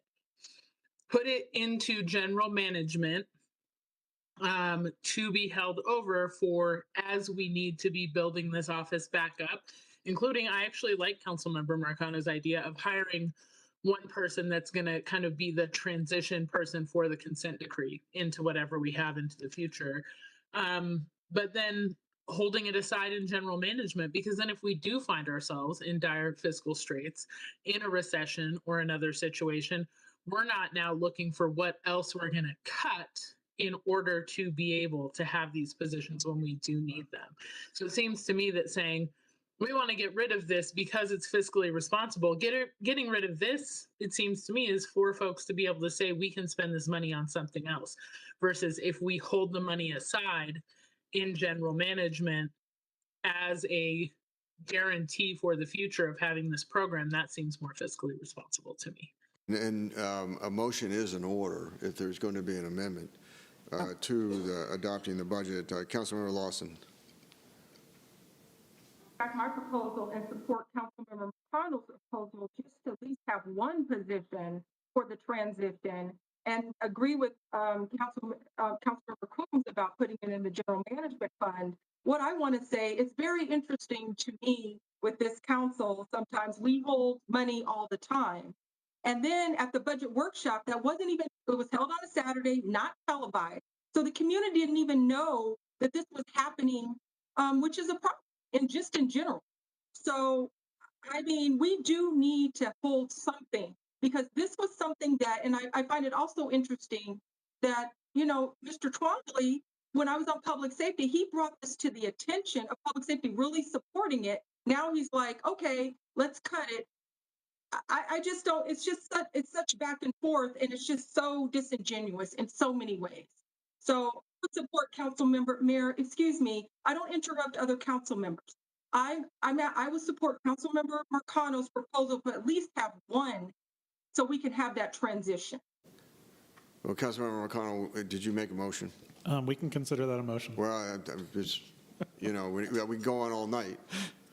Somebody needs to bring this to a close. Mayor Pro Tem. Well, I have a question for staff. So we're already paying for this to be done. We have unfilled positions. If you hold the money, I mean, aren't we voting on the budget that was basically from the budget workshop, from the adds and the deletions? We are tonight supposed to be voting on a budget that you had to balance, correct? Correct. Okay, so by holding 500,000, that's extra money, isn't it? You all at the Saturday workshop made some budget cuts. At the end of the day, you lowered the 2023 budget by $775,000. Right. So if you wanted to add them back in, we would still be balanced because you cut enough. Okay, so we're not cutting other positions in the budget. There is no way I would support adding something that we already have. I mean, if we didn't have this position, it would make sense. But, I mean, we already do this through the consent decree. I think the better option would be to put it in, you know, in 1 year or 2 years from now, as we get closer to seeing how we're doing on the consent decree, and if we're meeting all the requirements. I mean, Councilmember Lawson, you voted to get rid of it, and Jim, our city manager, was fine with it. Now everything's different. And you know what, Councilmember Pro Tem Morgan? You're not recognized right now. Oh, sorry, Mayor. Councilmember Coombs. I'll defer to Councilmember Lawson, and then we can come back to Member Lawson. It was the budget workshop, Mayor Pro Tem, and then with additional information, you can change and make different decisions. So I was not bound by anything. We had 2 weeks at the budget workshop. So I was able to get additional information, definitely to understand what the difference is with an auditor and what the independent monitor, which I did get that information. I also talked to community members. I also looked at my vote on this 2 years ago when this was brought forward, and I was a yes on it. So you can change and make decisions based on new information, and you have done it as well. Further comments? Mayor. Councilmember Coombs. Yeah, so I do want to clarify, because there does now seem to be some confusion on council between a consent decree monitor and the independent police monitor. People are conflating these. And that was also a concern already expressed by City Manager Twombly. So I want to be clear what is being proposed, which is not to duplicate the consent decree monitor. It's to have an internal position to the city that provides the necessary structure and institutional knowledge to support the transition from the consent decree monitor to having an independent police monitor subsequently, first of all. And second of all, to maybe perform some of those functions that the consent decree monitor does not perform and that the city auditor does not perform. Like, I think we need to look at what this position would do. But I think just expecting to have a seamless transition without having anyone with that institutional knowledge is a problem. So I think we need to stop conflating the two, look at what this role can actually do. And I would like, if Councilmember Marcano would take it as a friendly amendment to his proposal, that we fill the one position that he proposed filling and hold the remaining funds for the remaining FTEs in general management and use the saving, essentially vacancy savings on that we will generate by holding those FTEs there as a guarantee for the future of the program. Okay, well, first we need to move the budget, the item number 14A itself. All right. Mayor? Councilmember McConnell. Thank you, sir. Move to approve 14A. It's been moved by Councilmember McConnell, seconded by Zvonik. Councilmember Zvonik. Discussion. All right. Mayor? Councilmember McConnell. Thank you, sir. I would like to propose an amendment, as Councilmember Coombs stated, to fill a manager for the independent police monitor with this budget cycle and hold the remainder for the other two positions in general management to be applied in the future. It's been moved by Councilmember. Amendment has been moved by Councilmember McConnell, seconded by? Coombs. Seconded by Councilmember Coombs. Discussion? Mayor. Mayor Protem. Why did we come up with 3 positions in the first place? I guess the city manager. The 3 positions. One would be the monitor itself, also an investigator, and then an admin person to support them. Because we always add so many positions when we add managers. It's like we're flush with money. I mean, an investigator for what? Mayor? To actually investigate police actions that are called into question. And we don't do that through other means? Is that maybe Jason Batchelor? What is our process for that? So the police department has their own investigations that they'll do for discipline, and then obviously if there's any criminal action, there's an outside agency that would review those. I think the intent of having the Office of Police Monitor having their own investigator is that it underlines that independent. They're doing their own independent investigation of, as the city manager said, any actions that are called into question. So the contract that we have that is $5 million or $4 million over 5 years that I heard there's a team, it's not just one person. Do they not have investigators, and would they not be involved?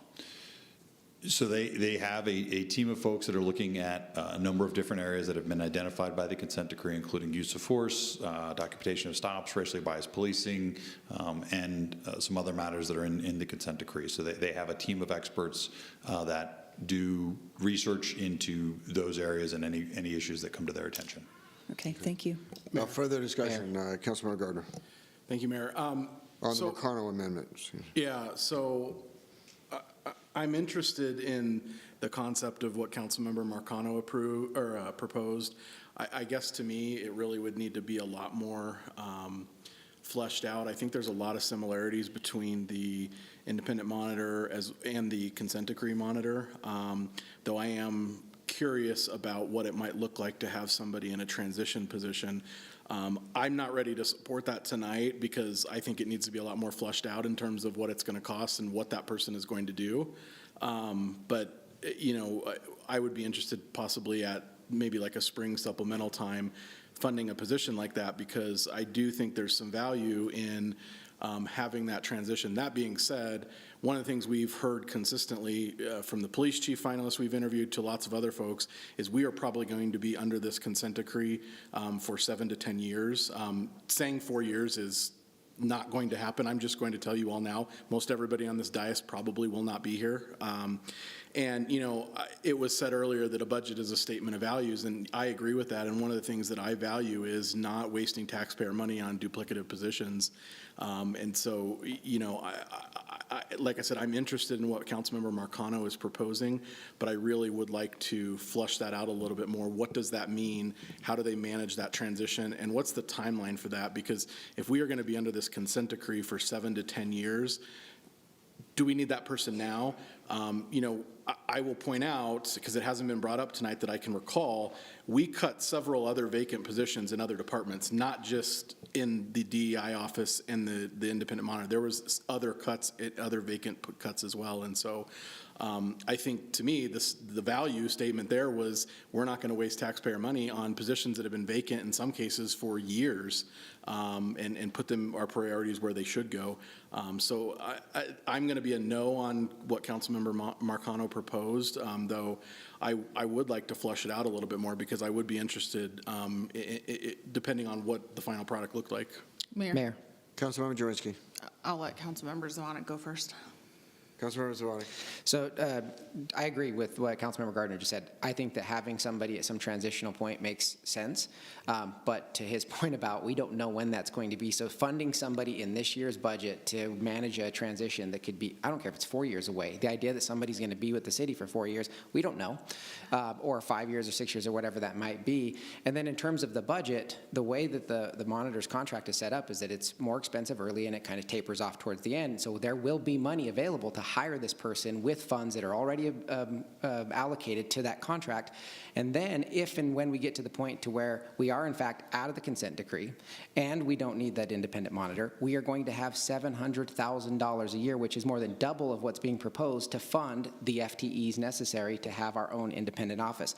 Again, what we're doing right now by, you know, I know Councilmember Coombs said, well, let's put this into general management. By not having these FTEs allotted, that's essentially what we're doing. As Greg just said, there's $775,000 that are now freed up and available that we could build up our reserves, as the mayor had suggested, going into a potential recessionary period. We have those ongoing revenues available basically in general management right now. So all we would be doing is saying we're going to add them back in and it'd come out of that money, but it would just be a shell game. We wouldn't actually be saving any additional dollars because we're not going to fill them, and filling a role for somebody to transition out of the consent decree or away from the consent decree monitor when we have no idea when that's going to happen seems irresponsible. So I'll also be a no on it. Mayor. Councilmember Jaworski. I'd like to call for the question. It's been a call for the question has been moved. Is there a second? Second. It's been seconded by Mayor Pro Tem. This is a non-debatable motion. Call for the question on the motion. Mayor Kaufman. Mayor votes yes. Councilmember Coombs. No. Councilmember Lawson.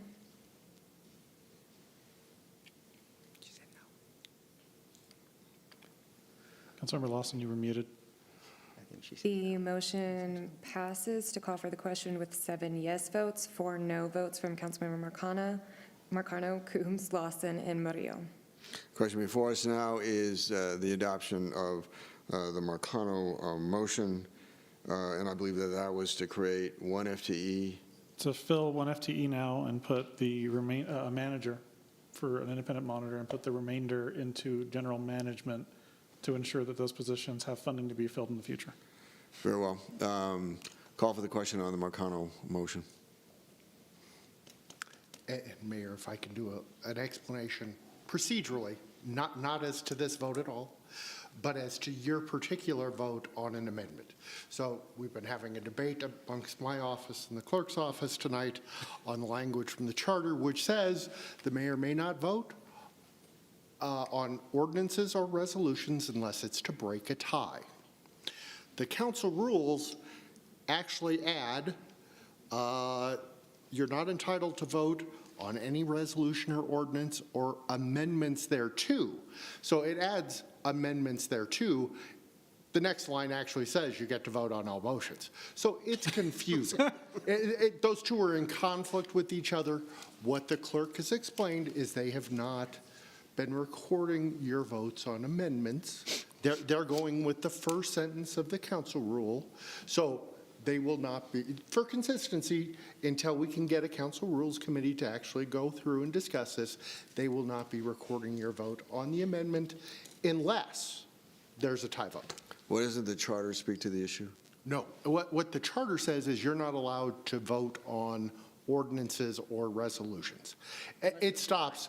The council rule further interprets it, but the rule itself is in conflict. I think the question is an amendment effectively voting on an ordinance? And so, Yes, that's the exact issue, but for consistency's sake, we'll just. Disenfranchise me. That's what you're doing. Story of my life. Listen, you get to run the meeting, so. Question before us is the adoption of the Marcano amendment. Would clerk please call the roll, or call for the question, I'm sorry. There actually is a tie, Mayor, on this one. There's a tie, so you can vote on this amendment. Oh, that face. Okay, so Mayor votes no. The motion does not pass with 5 yes votes, 6 no votes. The no votes, Councilmember Zvonek, Mayor Kaufman, Mayor Pro Tem Bergen, Councilmember Gardner, Jurenski, and Sundberg. Further amendments? Mayor. Councilmember Gardner. Thank you, Mayor. So at the budget workshop, for the police department, there was originally a proposal to add 12 sworn officers, and that was changed to 7 civilians. However, I would like to propose or put forward a motion to add 4 sworn officers to our authorized staffing from 774 to 778, which would comply with the consent decree, would bring us in line with the required staffing mandate. It's been moved by Councilmember Gardner, seconded by Bergen. Mayor Pro Tem Bergen. Could you restate the amendment, please? Yeah, Mayor. So the amendment, or the motion is to add 4 sworn officers into the budget, bringing our authorized force from 774 to 778. I recognize, and I'll just say this now because now we've had a second, I recognize that more than likely we may not be able to hire these folks, and if we are, it's not going to be till the end of 2023. I think, we need to comply with that. That's an agreement that we have in place, and so that's why I think it's important to do these. I don't disagree with the decisions that were made at the budget workshop in terms of making some of these positions civilians, but I do think it's important to comply with the consent decree if we have it in place. Whether we have it in place or not is a whole separate conversation, but as far as the discussion for this budget, I think it's important to make sure we're complying with that to bring our authorized force to 778. Mr. Batchelor, what do these positions do? Mr. Mayor, could you repeat the question? What are these positions? The 4 sworn officers. The 4 sworn officers for a full year would cost $113,000 ongoing and $45,000 one time for each position. We're currently about 40 to 45 officers down in terms of our authorized staffing, so we're right a little below, or right around 700, I should say. Okay. So as the council member noted, under our most optimistic staffing scenarios, it will be probably the last quarter of 2023 before we could fill any additional authorized positions. But these aren't dedicated to any specific, they could be patrol, they could be anything. No, sir, yeah, and we realistically wouldn't even put them into the shift bid at this point because we couldn't fill them until the end of the year, but they would certainly go into the being filled and put on the street as soon as we could get them. Mayor. Councilmember Zvonek. I'd like to offer maybe a friendly amendment to Councilmember Gardner, and that is, given that we're 40-plus officers short currently, and it's under the most generous staffing solution, we're probably not going to get to the point of filling these until the fourth quarter of next year. So could we have them take effect the fourth quarter of this year? It would give some budget savings for this year, but still give us that authorized 778 by the end of this year, which frankly, there would be a blessing if we got to that point. Yeah, that's a friendly amendment. Very well. Further discussion on the Gardner amendment? Mayor. Councilmember Connell, then Councilmember Coombs. Thank you, sir. So this is part of what we discussed during the budget meeting, Councilmember Gardner, and we are able to meet that requirement without sworn officers necessarily. That's the reason why we actually changed the 12 FTEs, which was originally to 12, or I think it might have been actually as high as 16, based off of the salary differences, civilians, that then got amended down to 7, because we would still be in compliance, because the mandate to us was to basically dedicate resources to public safety and have a certain number of folks who are filling that role. And one of the comments that Chief Oates made during the budget workshop is if we, for example, boost the number of civilian traffic officers, that is a 1-to-1 differential at a cost savings to the taxpayers, but they're able to take fairly menial tasks off the hands of our officers and allow them to, go after criminals, handle violent crime, et cetera. So I would amend your suggestion to, instead of adding 4 FTE sworn, which we will likely not be able to fill until sometime into the future, provide relief today by switching those over to civilian positions so that we can provide immediate relief now for the folks who are out on the street. Mayor Pretend, then Councilmember Murillo. I'm sorry, Councilmember Gardner, I believe that Councilmember McConnell referred the question to you. Oh, sorry. Councilmember Murillo, I think, had a question on the proposal. Yeah. Did you? You got the was yours same a clarification? I think clarification on the consent decree, 2 per thousand. That was my question. Okay, mine's different. Okay, so my question is for Jason Batchelor. The 2 per thousand, in my understanding, is 2 officers, not 2 civilians, per 1,000 population, is what we are mandated to have. Under the amended stipulated consent decree with the Aurora Police Association, yes, it speaks to 2 sworn post-certified officers per 1,000 population. And then we are currently in a period of transition that specifies the number as 748 has been noted. And so 748 is the staffing target that we are supposed to be at December 15th of 2023. Okay, thank you. Councilmember Murillo. Yeah, just also a clarification on my end. When we transition a sworn officer position to a civilian position, what's the return? It's not a 1-to-1, right? Because it's less expensive to hire a civilian position. What was the conversion? Do you guys recall? Well, let's see. And I guess as you're looking at that, I just wanted to clarify and make that point, that was part of the appeals. Like there was stated need from our police chief that there needed to be administrative relief in some areas and that they would benefit from, frankly, I think any position that they can get, but specifically the kind of fiscal return on your money. If we were able to employ more civilian positions, we could actually afford more of those civilian positions, which would help the entire department now. So just wanted to be clear and get a definitive, as definitive as we can of that conversion. Okay, sure, and I'll do my best with that. At the in the October workshop, we added civilian police positions, 7 of them, to the tune of $500,000, which is around $72,000 a civilian. A police officer is around $113,000 ongoing and has some one-time costs as well. Okay, so we Full-time, can hire. and that's full-time for the full year.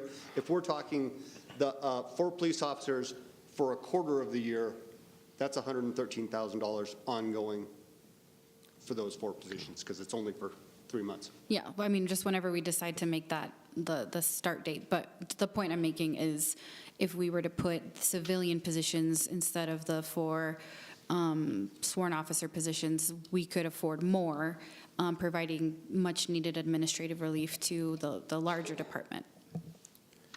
Mayor. Councilmember Zvonek. Yeah, so a couple points. One, Councilmember Gardner pointed out that, and I didn't realize this when we talked about it in the workshop, but that 778 number is something that we have to have that authorized by December 15th of next year in order to be in compliance with our agreement. So what we're talking about is pushing back those 4 sworn until the fourth quarter of next year, recognizing that the likelihood if we get there is fairly low, but it will keep us in compliance. Second point is that in that conversation with Chief Oates, who was there, we asked him about filling these civilian roles, and he did say it would be a significant help. In fact, there was a 2017 staffing study that talked about how some of these civilian positions could benefit the police department, allowing the officers to do the things that they can do and take some of the administrative burdens, and even things like CSI investigators. But what we've seen across the city and frankly across all industries is that hiring people right now is a challenge. And so we made it very clear to Chief Oates in that conversation that if he fills these roles, to come back to us in the spring supplemental. And we'd be happy to look at more of these civilian type roles. But let's let him fill these first. Let's authorize the 4 for the fourth quarter of next year to keep in compliance with our consent decree, which we need to be in compliance with. And I think, again, this is just another fiscally responsible decision that we're making as a council to not just hold money back into positions that aren't going to be filled. Let's wait and see if we can, in fact, fill the civilian roles first. And if the chief comes back, whether it's Chief Oates or our future chief and says we need more, we can address that at that time. Further discussion. Mayor? Councilmember Coombs. Yeah, so I thought that we were told at the budget workshop that the civilian positions could count, these like civilian community service officers and these types of positions could count toward that modified stipulated consent decree with the APA, or however you want to state that.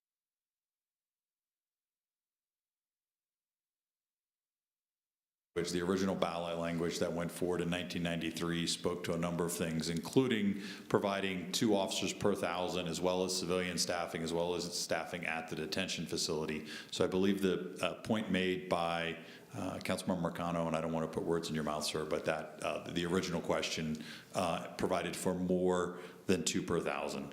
And that is actually the basis of the claim from the Police Association as it relates to staffing was that they took a very narrow view. The council at the time entered into the consent decree and limited the scope of the consent decree to providing 2 officers per 1,000. So, Mayor? Mayor Protem. So just clarification, so that we can go above 2 per 1,000 with the civilians, but we still need to have 2 police officers. Yes, and I would say that the modified stipulated consent decree actually goes further and actually defines a police officer as post-certified, meaning that they've completed the academy and that they're post-certified. So that's what we utilize. Okay, and that is why I think I would like to support Councilmember Gardner's addition of 4 sworn officers. Again, kind of with Council Members Zavonek's comment about we'll likely look to fill that in the fourth quarter. Thank you. Further questions? Mayor. Discussion. Councilmember McConnell, and then there's going to be a call for the question if we can't wrap this up. Thank you, Mayor. So first, I just want to put out there, and I believe Chief Oates has confirmed this in the past, I know he's not with us tonight, that strict formulas for staffing are not a best practice. The International Association of Chiefs of Police also holds that same position. You staff based off of need, and sometimes that's sworn, sometimes that's civilian.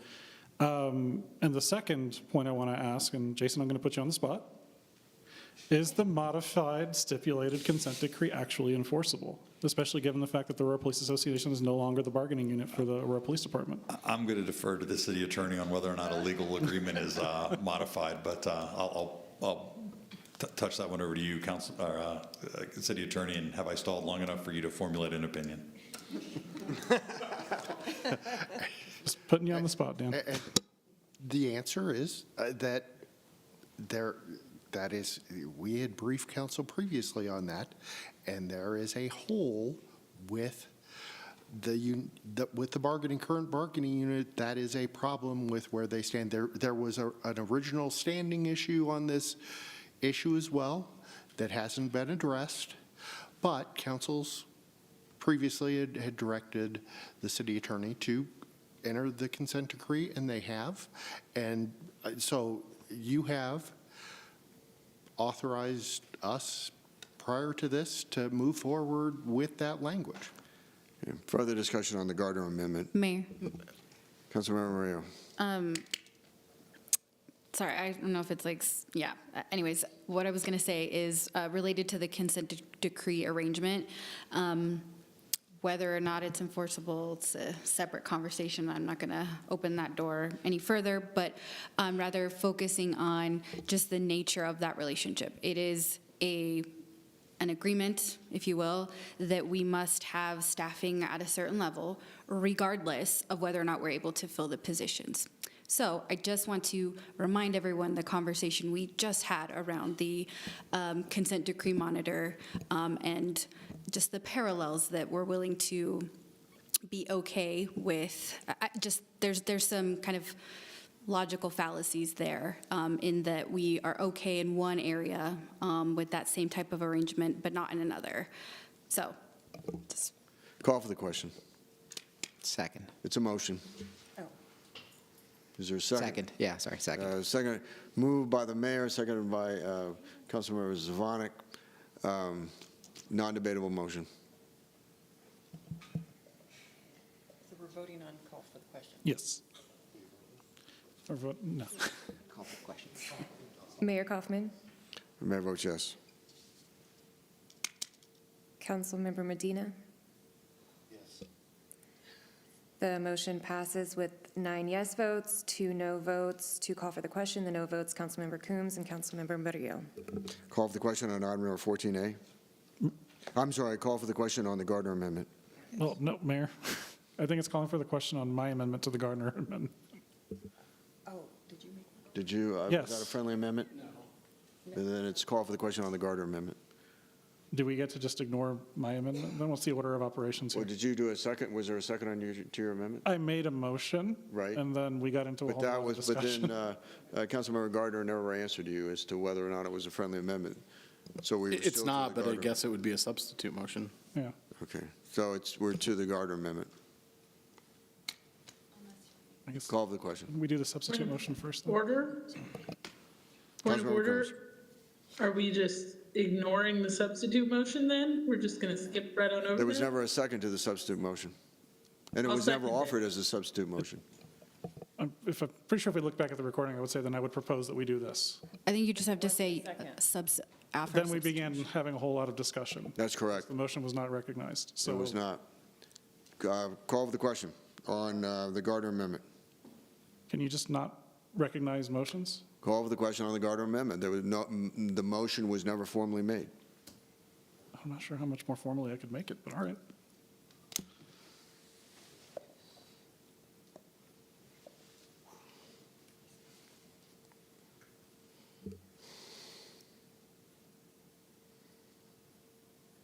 Councilmember Coombs? No. The motion passes for the Gardner Amendment with 6 yes votes, 4 no votes from Councilmember Medina, Marcano, Coombs, and Murillo. Further amendments? Mayor. All right. Councilmember Marcano. No, I'll defer to Councilmember Coombs. Councilmember Coombs. I just wanted to make a motion to add back the DEI position that we eliminated. The argument in favor of that was that the position had been vacant. It had not been vacant for years, which was insinuated, and there are many other positions that were vacant from many other departments that they were given the courtesy of, oh, well, we're doing this or we're doing that, so please don't cut them because we still need these positions. And that same courtesy was not given to the DEI office. I don't believe that they were even asked to speak on the subject. So I think if we're going to give other departments that have had positions vacant for a few months the courtesy to try to fill those positions instead of cutting them, we should also do the same for this office, which is relatively newly created. It's not an office that's been in place for a long time. And so they do need the opportunity to build up the work that they're doing for our community, which I think is essential. And as Councilmember Murillo said, budgets are moral documents. And I think that if we're committed to diversity, equity, and inclusion as a city, we should fund it as such. It's moved by Councilmember Coon, seconded by Murillo. Councilmember Murillo. Mayor. Discussion. Mayor Pro Tem. And we have 2 positions filled for the DEI office, and this was a 3rd position that had been vacant for a long time. It's 56,000. 157,900. Okay, a lot of money for a position that is vacant, that we have 2 people in office, fairly new. Honestly, we don't have reports on what they do at this point. I think, it's valuable that we have the 2 positions. I just don't see the need, again, in this budget to add that one. We could do so, next year. I think, we just need to really be careful with the budget, and in light of the recession, I don't see a need to fill this at this time. Further discussion. Mayor Sundberg. I'm sorry, Councilmember Sundberg.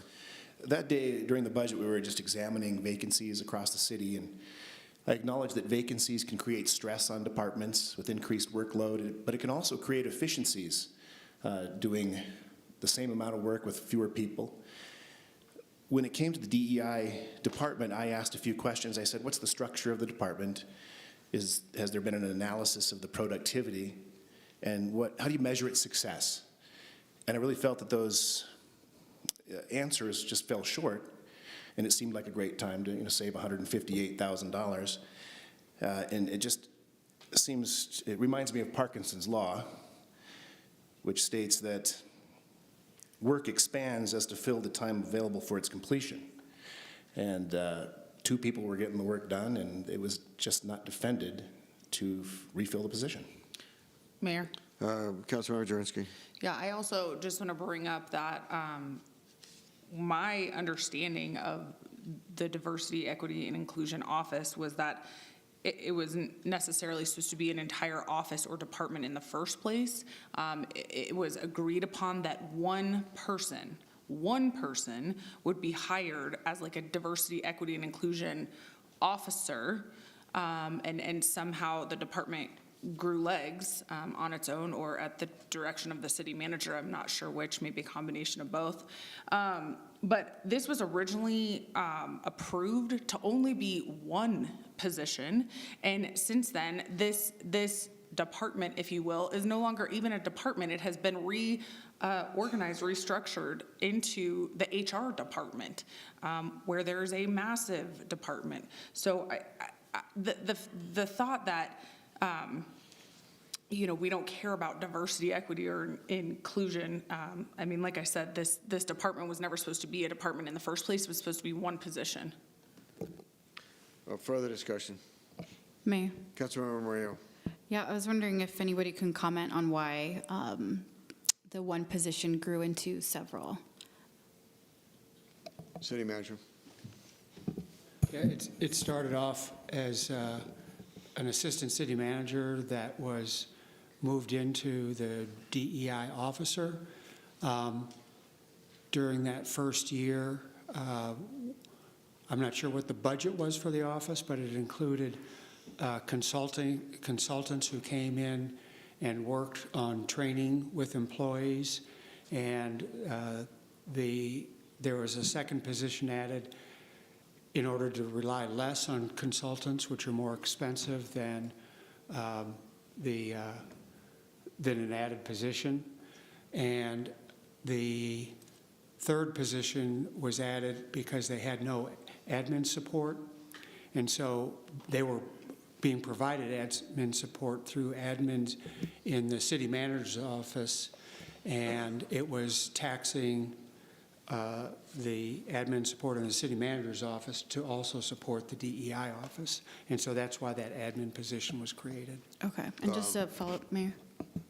Please continue. Yeah, so it sounds like the position started off as one, as you create a department, create an office, and by virtue of the need of the volume, all the things that the city manager outlined, that it grew based on the need. So I think, I mean, it just makes intuitive sense when you think of starting up a new office or department, that it would likely need to grow in order for it to be successful in terms of it being resourced. So I feel like that's a pretty reasonable, I mean, a department or an office of 3 people is not that much, right? So to start talking about making cuts when it's such a fairly young position or group of positions, I feel like we would be doing more, it's like 2 steps forward with the creation and 1 step back. Like, we're not really truly willing to fund the DEI office at the required staffing levels for it to be successful and to not capitalize or take resources away from other departments that are under-resourced as well. Mayor?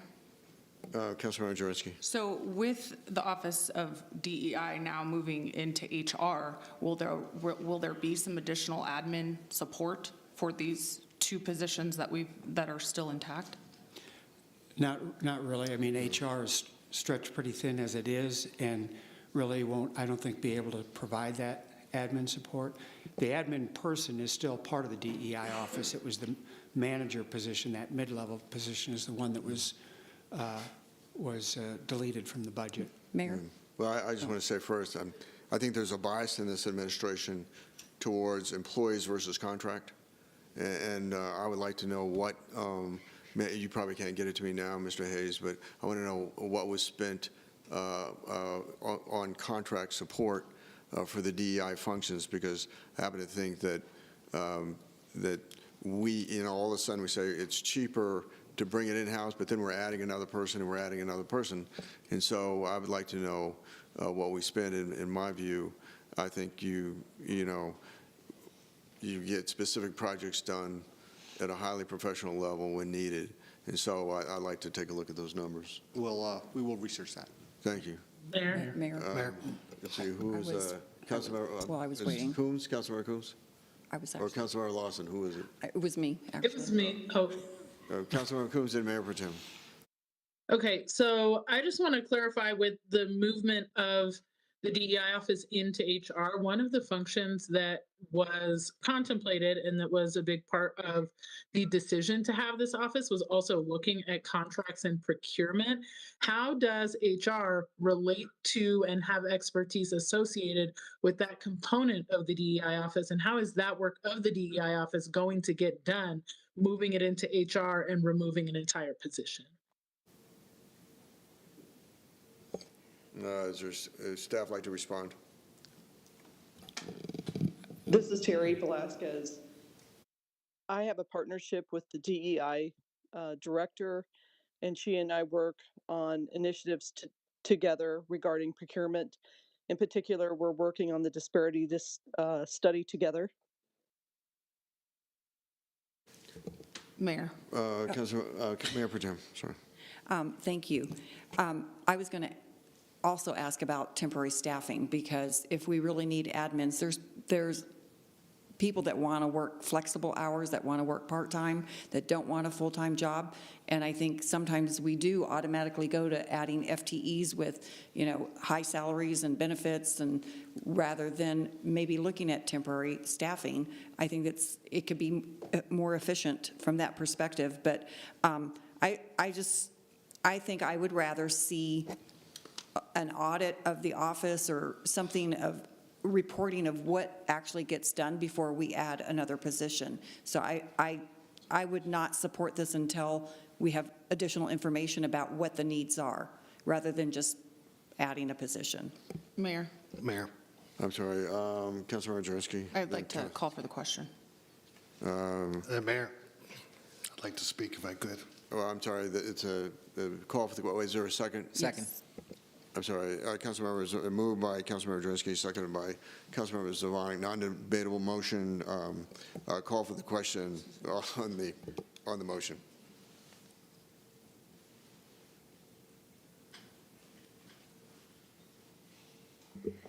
Okay, sorry, Mayor, my computer froze for 1 second.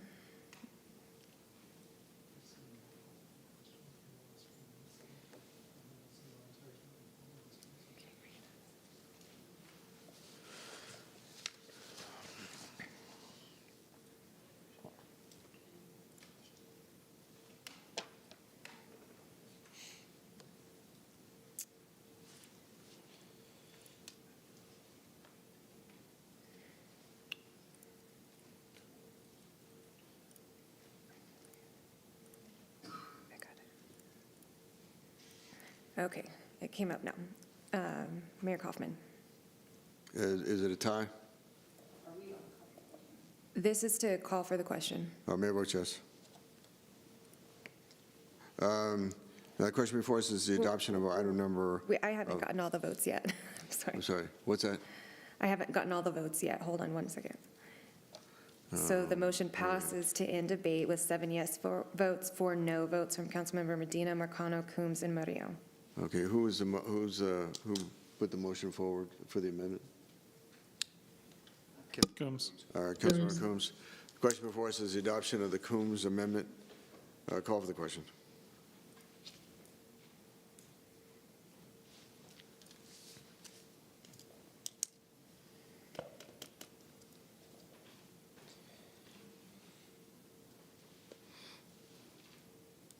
Councilmember Sundberg. Mayor, there's a tie. Very well. When is the spring supplemental? Be around in the April timeframe. Okay. Okay, well, I want to look at the position in terms of, first of all, I want the functions accomplished that the office is set out to do. I want to look at what the contracts were and see if whether or not we need an FTE or those functions, or if it's more efficient to provide those functions on a contract basis, but they will get done. Mayor votes yes. No, I'm sorry, Mayor votes no. The motion does not pass with 5 no votes, 6 no votes, 5 yes votes. The no votes from Councilmembers Zavanek, Kaufman, Bergen, Gardner, Drinsky, and Sundberg. Is there further discussion on item number 14A? Further amendments? Seeing none, question before us is there further discussion? Councilmember Coombs.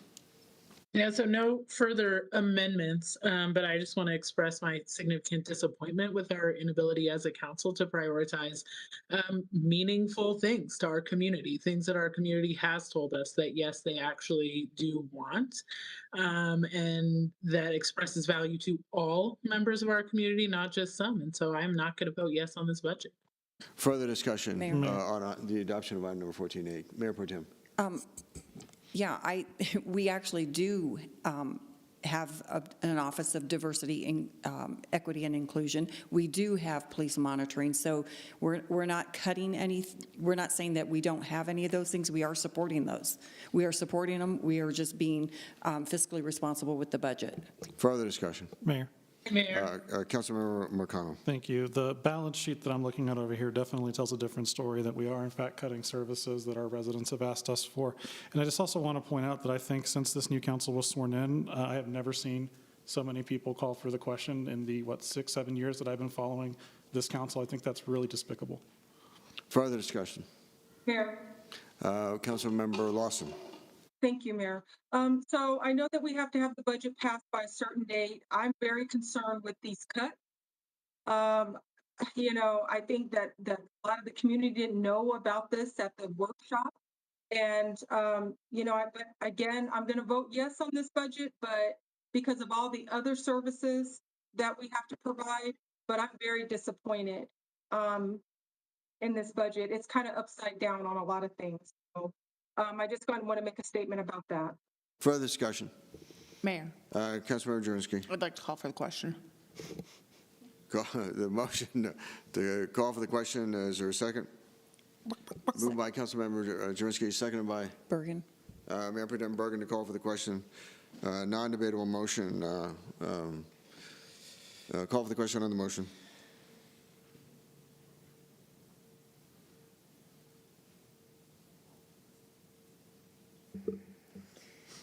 I'm sorry, Mayor, who seconded that? Were we voting on the budget? We're voting on the most. I did a second to vote on the We're voting budget. on closing the debate. Oh, okay, fine. Mayor, point of order. Councilmember Murillo. I wasn't clear if Councilmember Lawson was done with her comments. She had. Councilmember Murillo, I was done with my comments. Thank you, though. I appreciate it. I seem to get cut off quite a bit. Further, okay. We got the vote. No, Mayor, we don't. We're having some technical difficulties. Okay, Mayor Kaufman, how would you like to vote on calling the question? Mayor votes yes.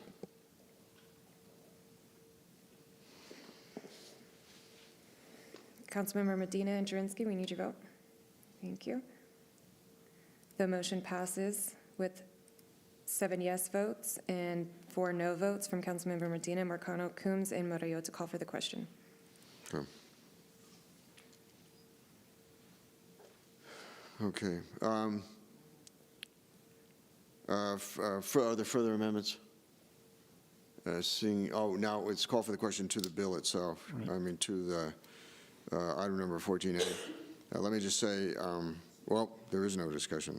That's right. Item number, call for the question on item number 14A.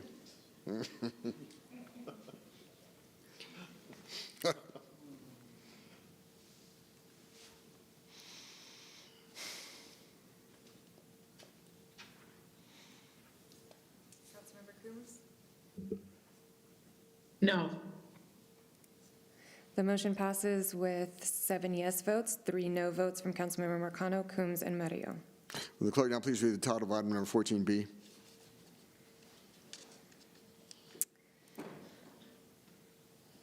Item 14B is ordinance 2022-59, an ordinance of the City of Aurora, Colorado, appropriating sums of money to defray expenses and liabilities for the fiscal year beginning January 1st, 2023, and ending December 31st, 2023. Brief presentation by staff. The previous presentation that I gave kind of fits for all of these budget-related items. Any questions of staff? Clarification for the public? Questions of staff? Seeing motion is in order. Which would have been a question for staff. Motion is in order. You have a question for staff? Please proceed. Thanks, Mayor.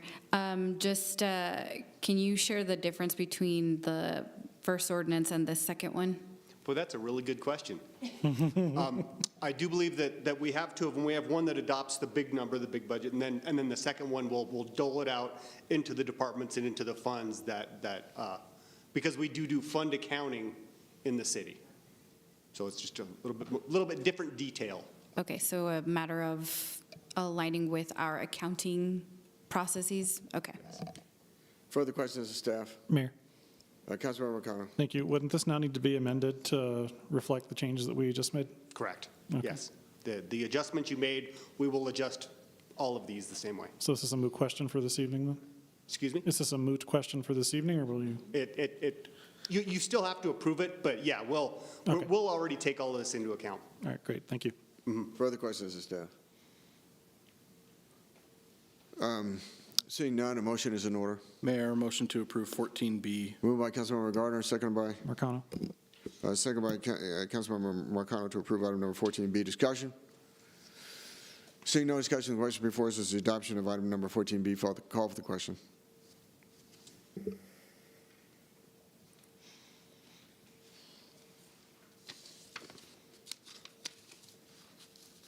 The motion passes with 9 yes votes and 1 no vote from Councilmember Coombs.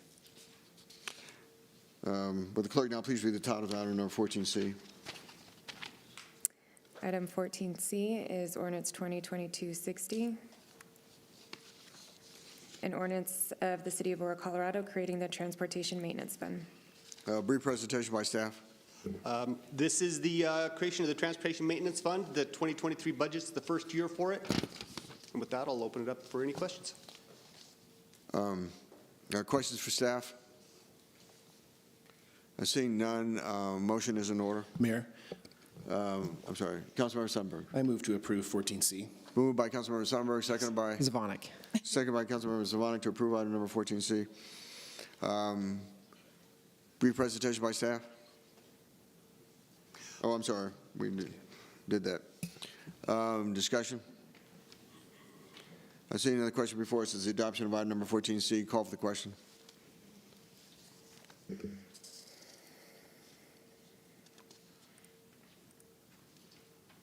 The motion passes to adopt ordinance 2022-60. Will the clerk now please read the title to item number 14D? Item 14D is ordinance 2022-61, Ordinance establishing the tax levy on all taxable property within the corporate limits of the city of Aurora, Colorado for the tax collection year beginning January 1st, 2023 and ending December 31st, 2023. Brief presentation by staff. It's just the last of the council of the budget ordinances. This just allows us to set the tax, the property tax levy for the city. Questions of staff? Seeing none, motion is in order. Mayor, motion to approve 14D. It's been moved by Councilmember Medina, seconded by Murillo. I'm sorry. Councilmember Marcano, All right. who's getting confused. Okay, just change my name. Discussion? Seeing no discussion, the question before us is the adoption of item number 14D. Call for the question.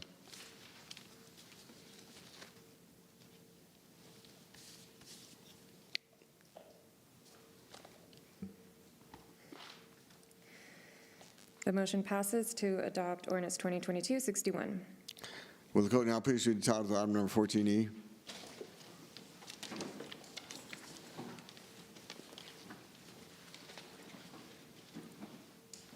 Item 14E is ordinance 2022-62, consideration of the City Council of the City of Aurora to approve an ordinance amending certain sections of Chapter 138 of the City Code of the City of Aurora relating to services for the provision of water. Brief presentation by staff. Thank you, Mayor, members of council. Marshall Brown, General Manager of Aurora Water.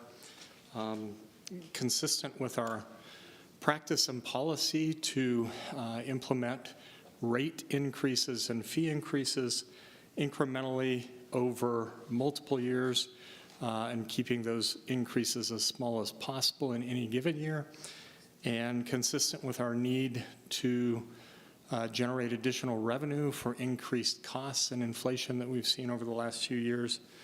Staff has proposed, and I'll clarify a little bit, staff earlier this year proposed an average of a 5% rate increase for water, a 5% rate increase for sewer, and a 3.5% rate increase for stormwater, in addition to a fee increase for water connection fees. The water connection fee increase is a little bit complicated because we're proposing the addition of some additional fee components associated with non-recoverable water.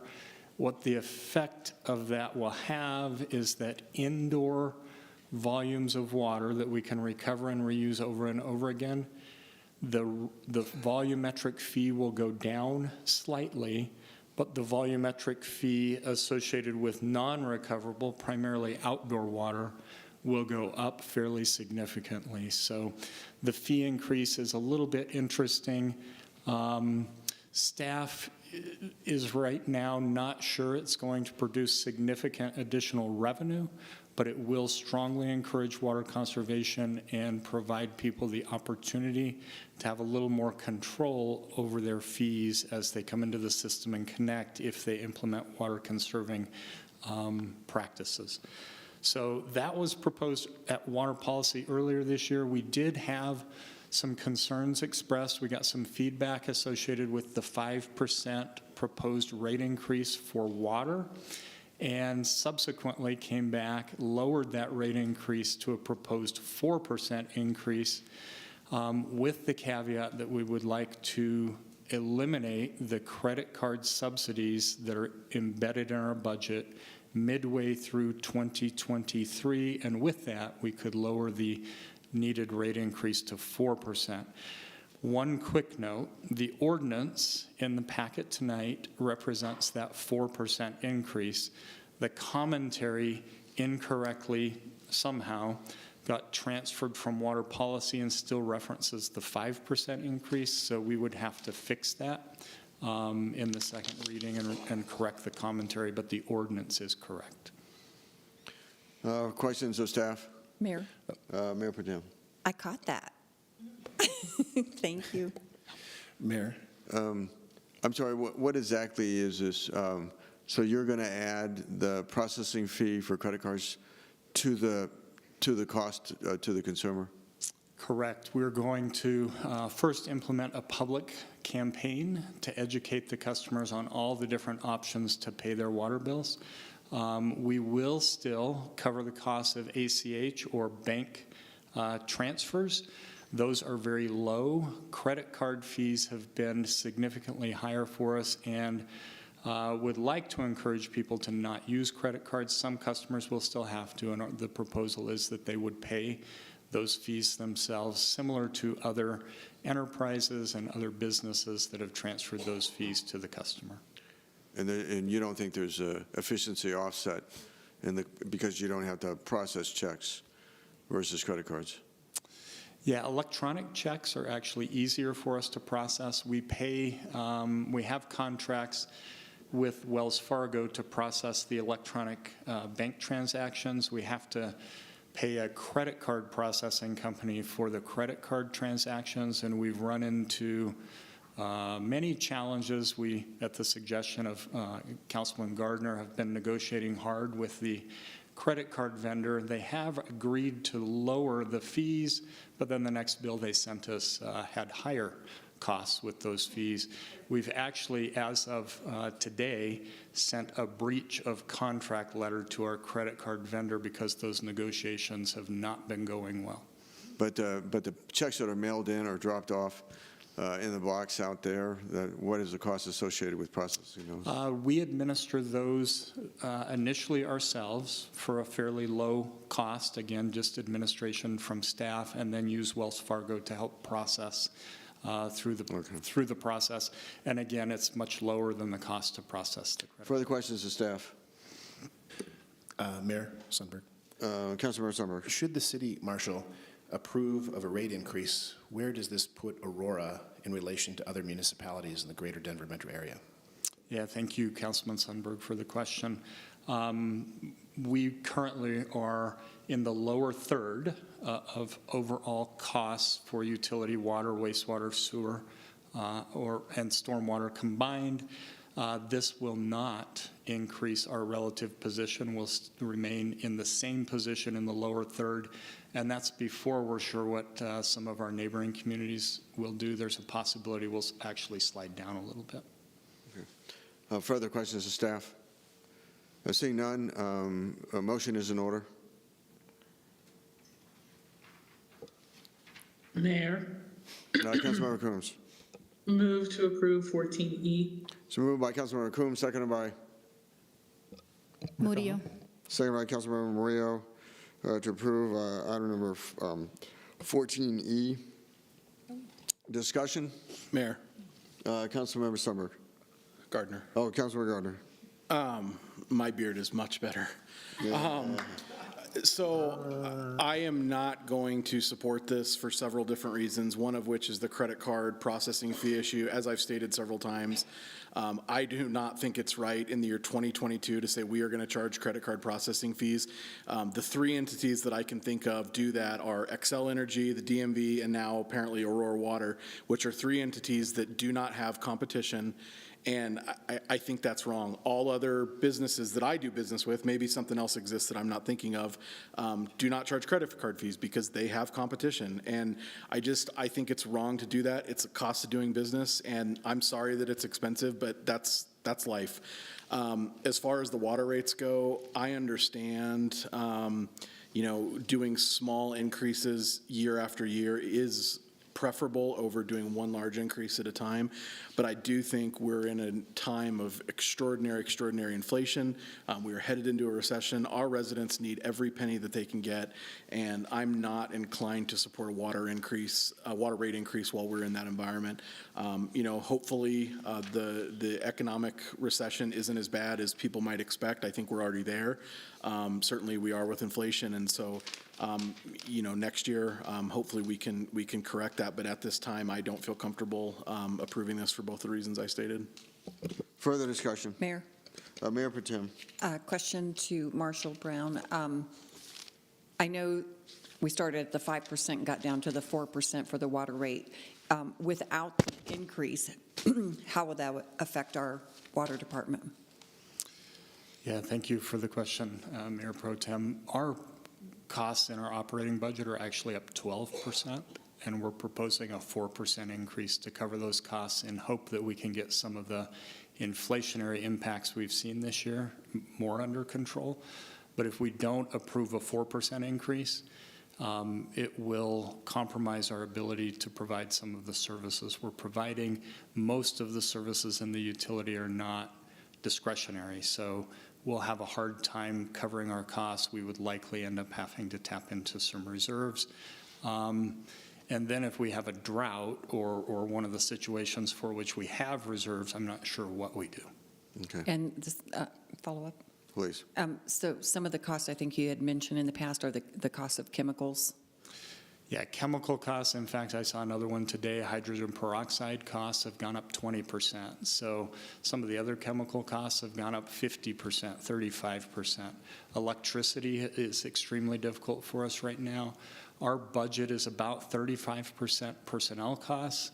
And then if you combine chemicals and utilities, primarily electricity, that's about a little more than 35% of our budget. So when we see 20, 50, even 15% increases in those line items, it has a significant impact on us. And we don't really have, we talk about options to go for service. We don't have really options to go get electricity other places. Yeah, and I will support this, but my water bills are always extremely high because I end up in tier 3 and 4. So even against my own preferences, I'm going to support it. Further questions to staff? Mayor. Councilmember Gardner. Sunbury, just a quick point. I was at the View House the other day and was presented my tab. It was for $39 and something cents. I presented my credit card, got the tab back, and they increased it to $40-something. So I examined the tab, and they had included a credit card processing fee. They don't do it for debit cards or cash, but that's kind of a new thing. And you hate to see rate increases in inflation, but people are not surprised by it these days, especially in small business. I'm not as expensive as Danielle's, but it's happening, right? And people are understanding typically of price increases. Further questions to staff, or did we do a motion on this? Was the motion done? Okay. We have a motion and second. What's that? We have a motion and second. The motion's done. Further discussion? Seeing none, question before us is the adoption of item number 11E. Call for the question.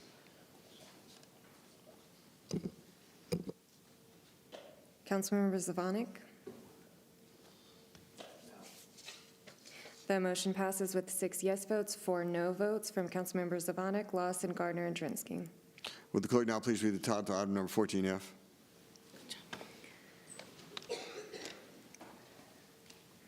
Item 14F is ordinance 2022-63, consideration of an ordinance for introduction of the City Council of the City of Aurora, Colorado, of General Improvement District 3-2008, Meadow Hills Country Club, adopting an operating budget, establishing the tax levy, and appropriating sums of money to defray expenses and liabilities for the fiscal year beginning January 1st, 2023, and ending December 31st, 2023.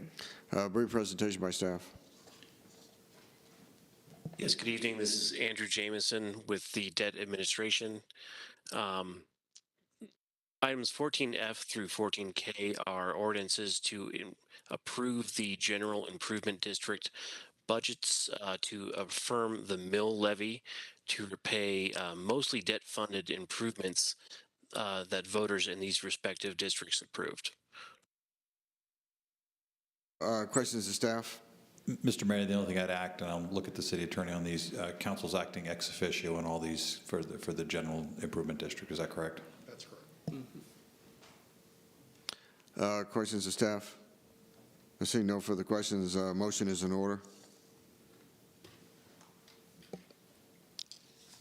Mayor. Mayor Pro Tem. Motion to approve 14F. It's been moved by Mayor Pro Tem, seconded by. Drinsky, but Mayor, he just gave the staff presentation for all of these. Can these all be approved together? 14E through 14F through 14 K? No, you can merely say that it's been covered. The problem becomes you're acting as the board for each of those. So each one's separate, each one's different, sorry. Okay. Okay. It's been moved by Mayor Pro Tem, seconded by? Marcano. Seconded by Councilmember Marcano to approve item number 14F. Questions of staff? Seeing none, motion. Okay, we did that. Discussion? Seeing no discussion, question before us is adoption of item number 14F. Call for the question.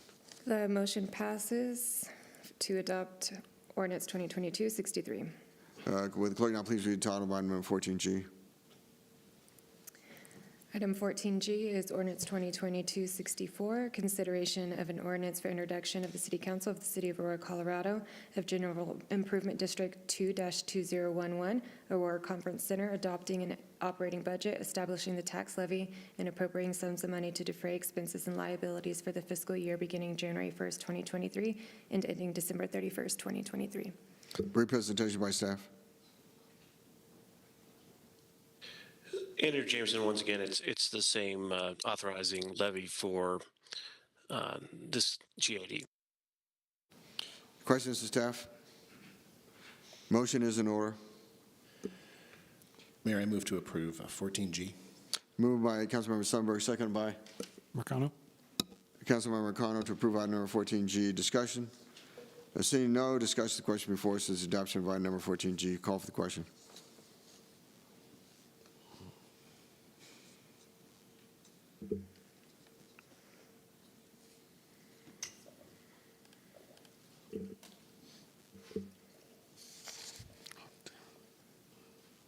The motion passes to adopt ordinance 2022-64. Clerk, now please read the title to item number 14H. Item 14H is ordinance 2022-63, consideration of an ordinance for introduction of the City Council of the City of Aurora, Colorado, of General Improvement District 3-2008, Meadow Hills Country Club, adopting an operating budget, establishing the tax levy, and appropriating sums of money to defray expenses and liabilities for the fiscal year beginning January 1st, 2023, and ending December 31st, 2023. Brief presentation by staff. Same as the previous two, mill levy to pay for improvements. Questions to staff?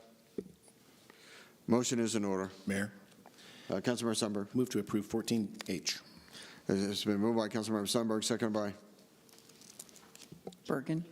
Mayor Pro Tem Bergen to approve item number 14H. Discussion? Seeing none, question before us is the adoption of item number 14H. Call for the question.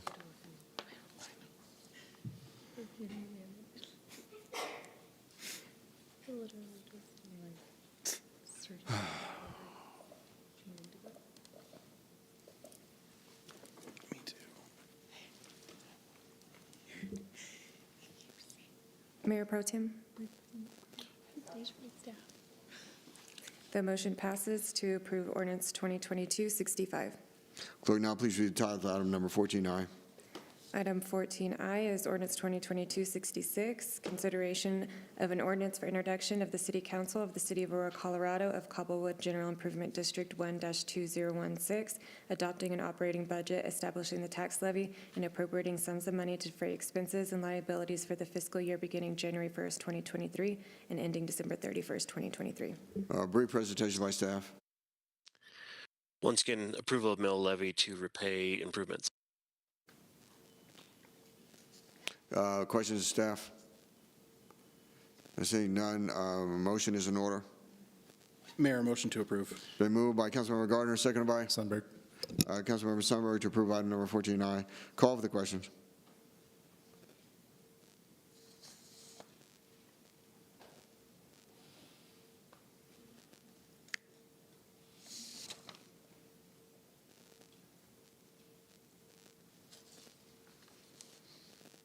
The motion passes to approve ordinance 2022-66.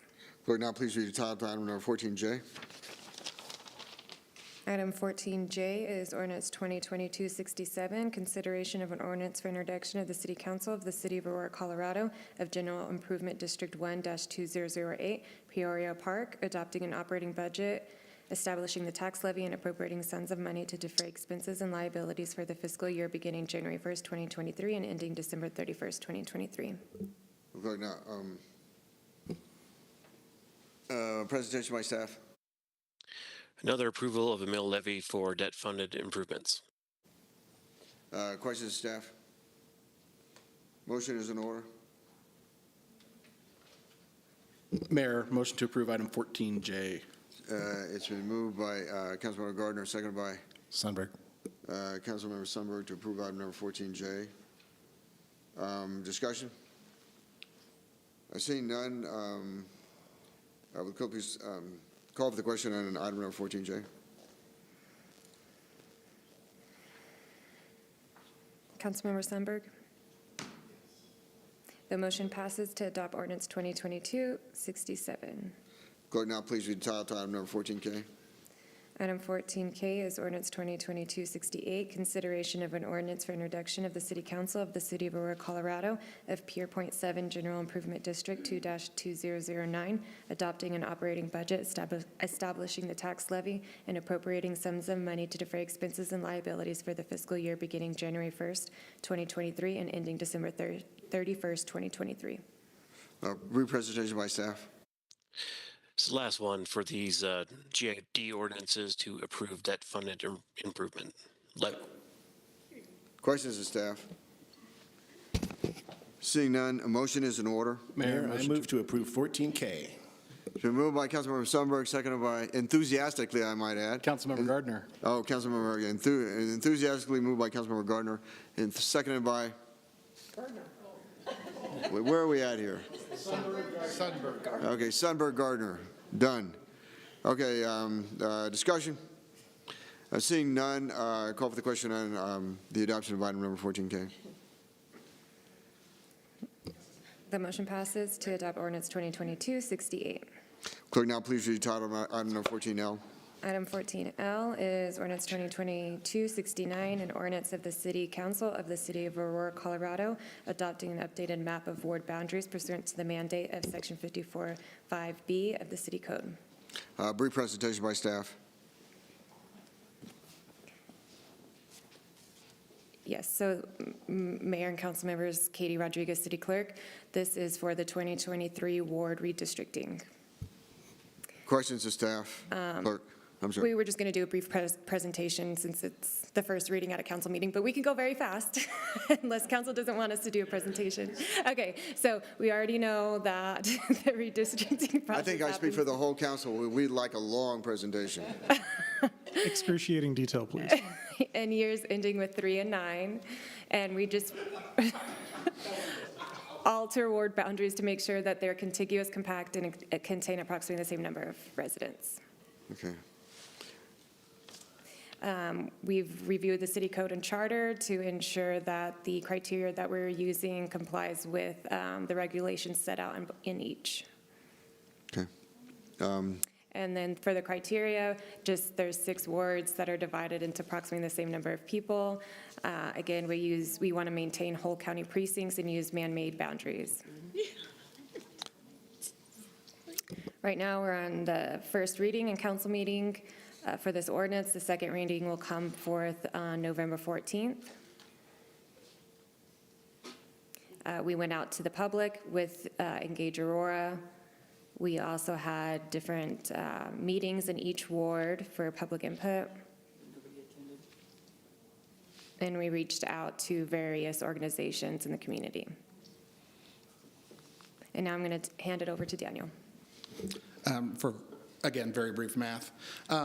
The process started off with staff developing some population estimates. These were shared with the public as well as the Election Commission. Based on these estimates, the public provided feedback, and the Election Commission went through several permutations, several scenarios of maps, scenario 5 being the one introduced tonight. I can certainly speak to how we achieved the population estimates if there's questions. Questions of staff? I see none. Motion is in order. Mayor. Oh, we're not done, are we? I was hoping there'd be more. We could just,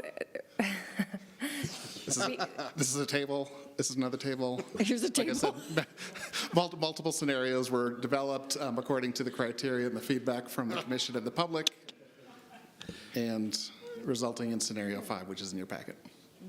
Mayor, Councilmember Gardner. motion to approve item 14L. Moved by Councilmember Gardner, seconded by. Bergen.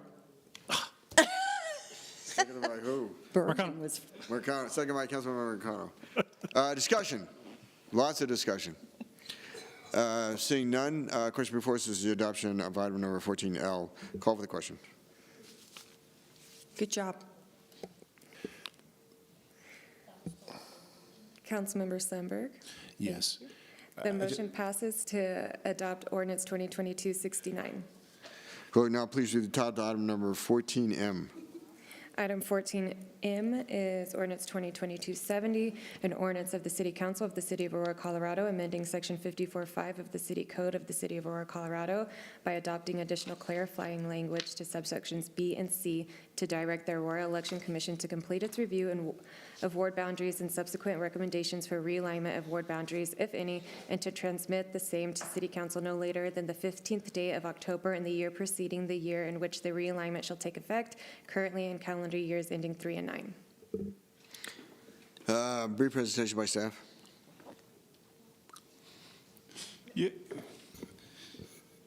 Yes, thank you, Mayor. Dave Ladders for the City Attorney's Office.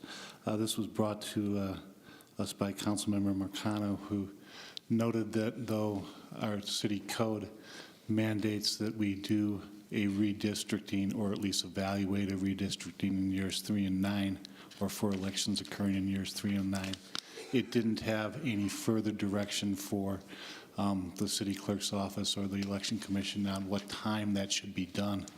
And the council member had pointed out that the last time we had done this redistricting or this realignment of wards, that it was done so late in the process that ward candidates did not even necessarily know what ward they would be in to run for until about 4 or 5 months before the election. The council member felt that this would give ward candidates a full year essentially before an election to accomplish this, and felt that from his experience that was a necessary time frame. So we drafted it to accomplish that. Councilmember O'Connell. Thank you, Mayor. I think Mr. Lathers put it very well. So in short, this just creates a date certain for redistricting to be proposed to council and then adopted. So future council candidates will know exactly what district they're going to be running for or ward they're going to be running for. And our residents will know also what ward that they will be in. Questions of staff or the sponsor? Mayor Pro Tem. Not a question. I just also want to appreciate or say thank you to the Management and Finance Committee for setting the dates that we just completed tonight. Yep. Okay. Further discussion? Mayor. I'm sorry, I didn't do a motion. I just simply wanted to say thank you to the staff. I know they worked really hard on the redistricting over a long period of time, and they did a great job. Thank you, staff. Cheers to that. Motion is in order. Mayor. Councilmember McConnell. Thank you, sir. Move to approve 14M. Moved by Councilmember McConnell, seconded by Councilmember Medina to approve item number 14M. Discussion?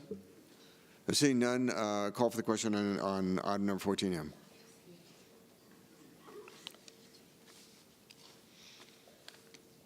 Okay. The motion passes to approve ordinance 2022-70. Mayor has no report. Councilmember Lawson for reports.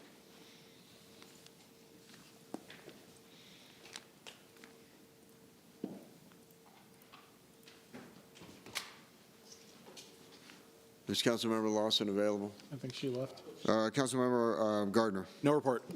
Councilmember Jurenski. I would just like to wish everybody a happy and safe Halloween, and that's it. Councilmember Zvonik. Councilmember Murillo. No report. Councilmember Sundberg.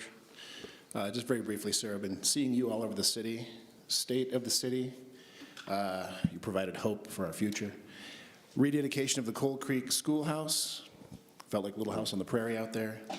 Task Force, I had a great discussion with forestry, pros, water conservation, on our efforts going forward for a broader conservation effort for the city and a campaign to communicate that. The cadet graduation, I saw you there, sir. Leadership Aurora Community Day, I think you were a graduate of that program a long time ago. And the Aurora Interfaith Community Network, saw you there, sir, with a great fundraising event from a mighty little nonprofit that feeds a lot of people. Councilmember Medina. Thank you, Mayor. I just have one report.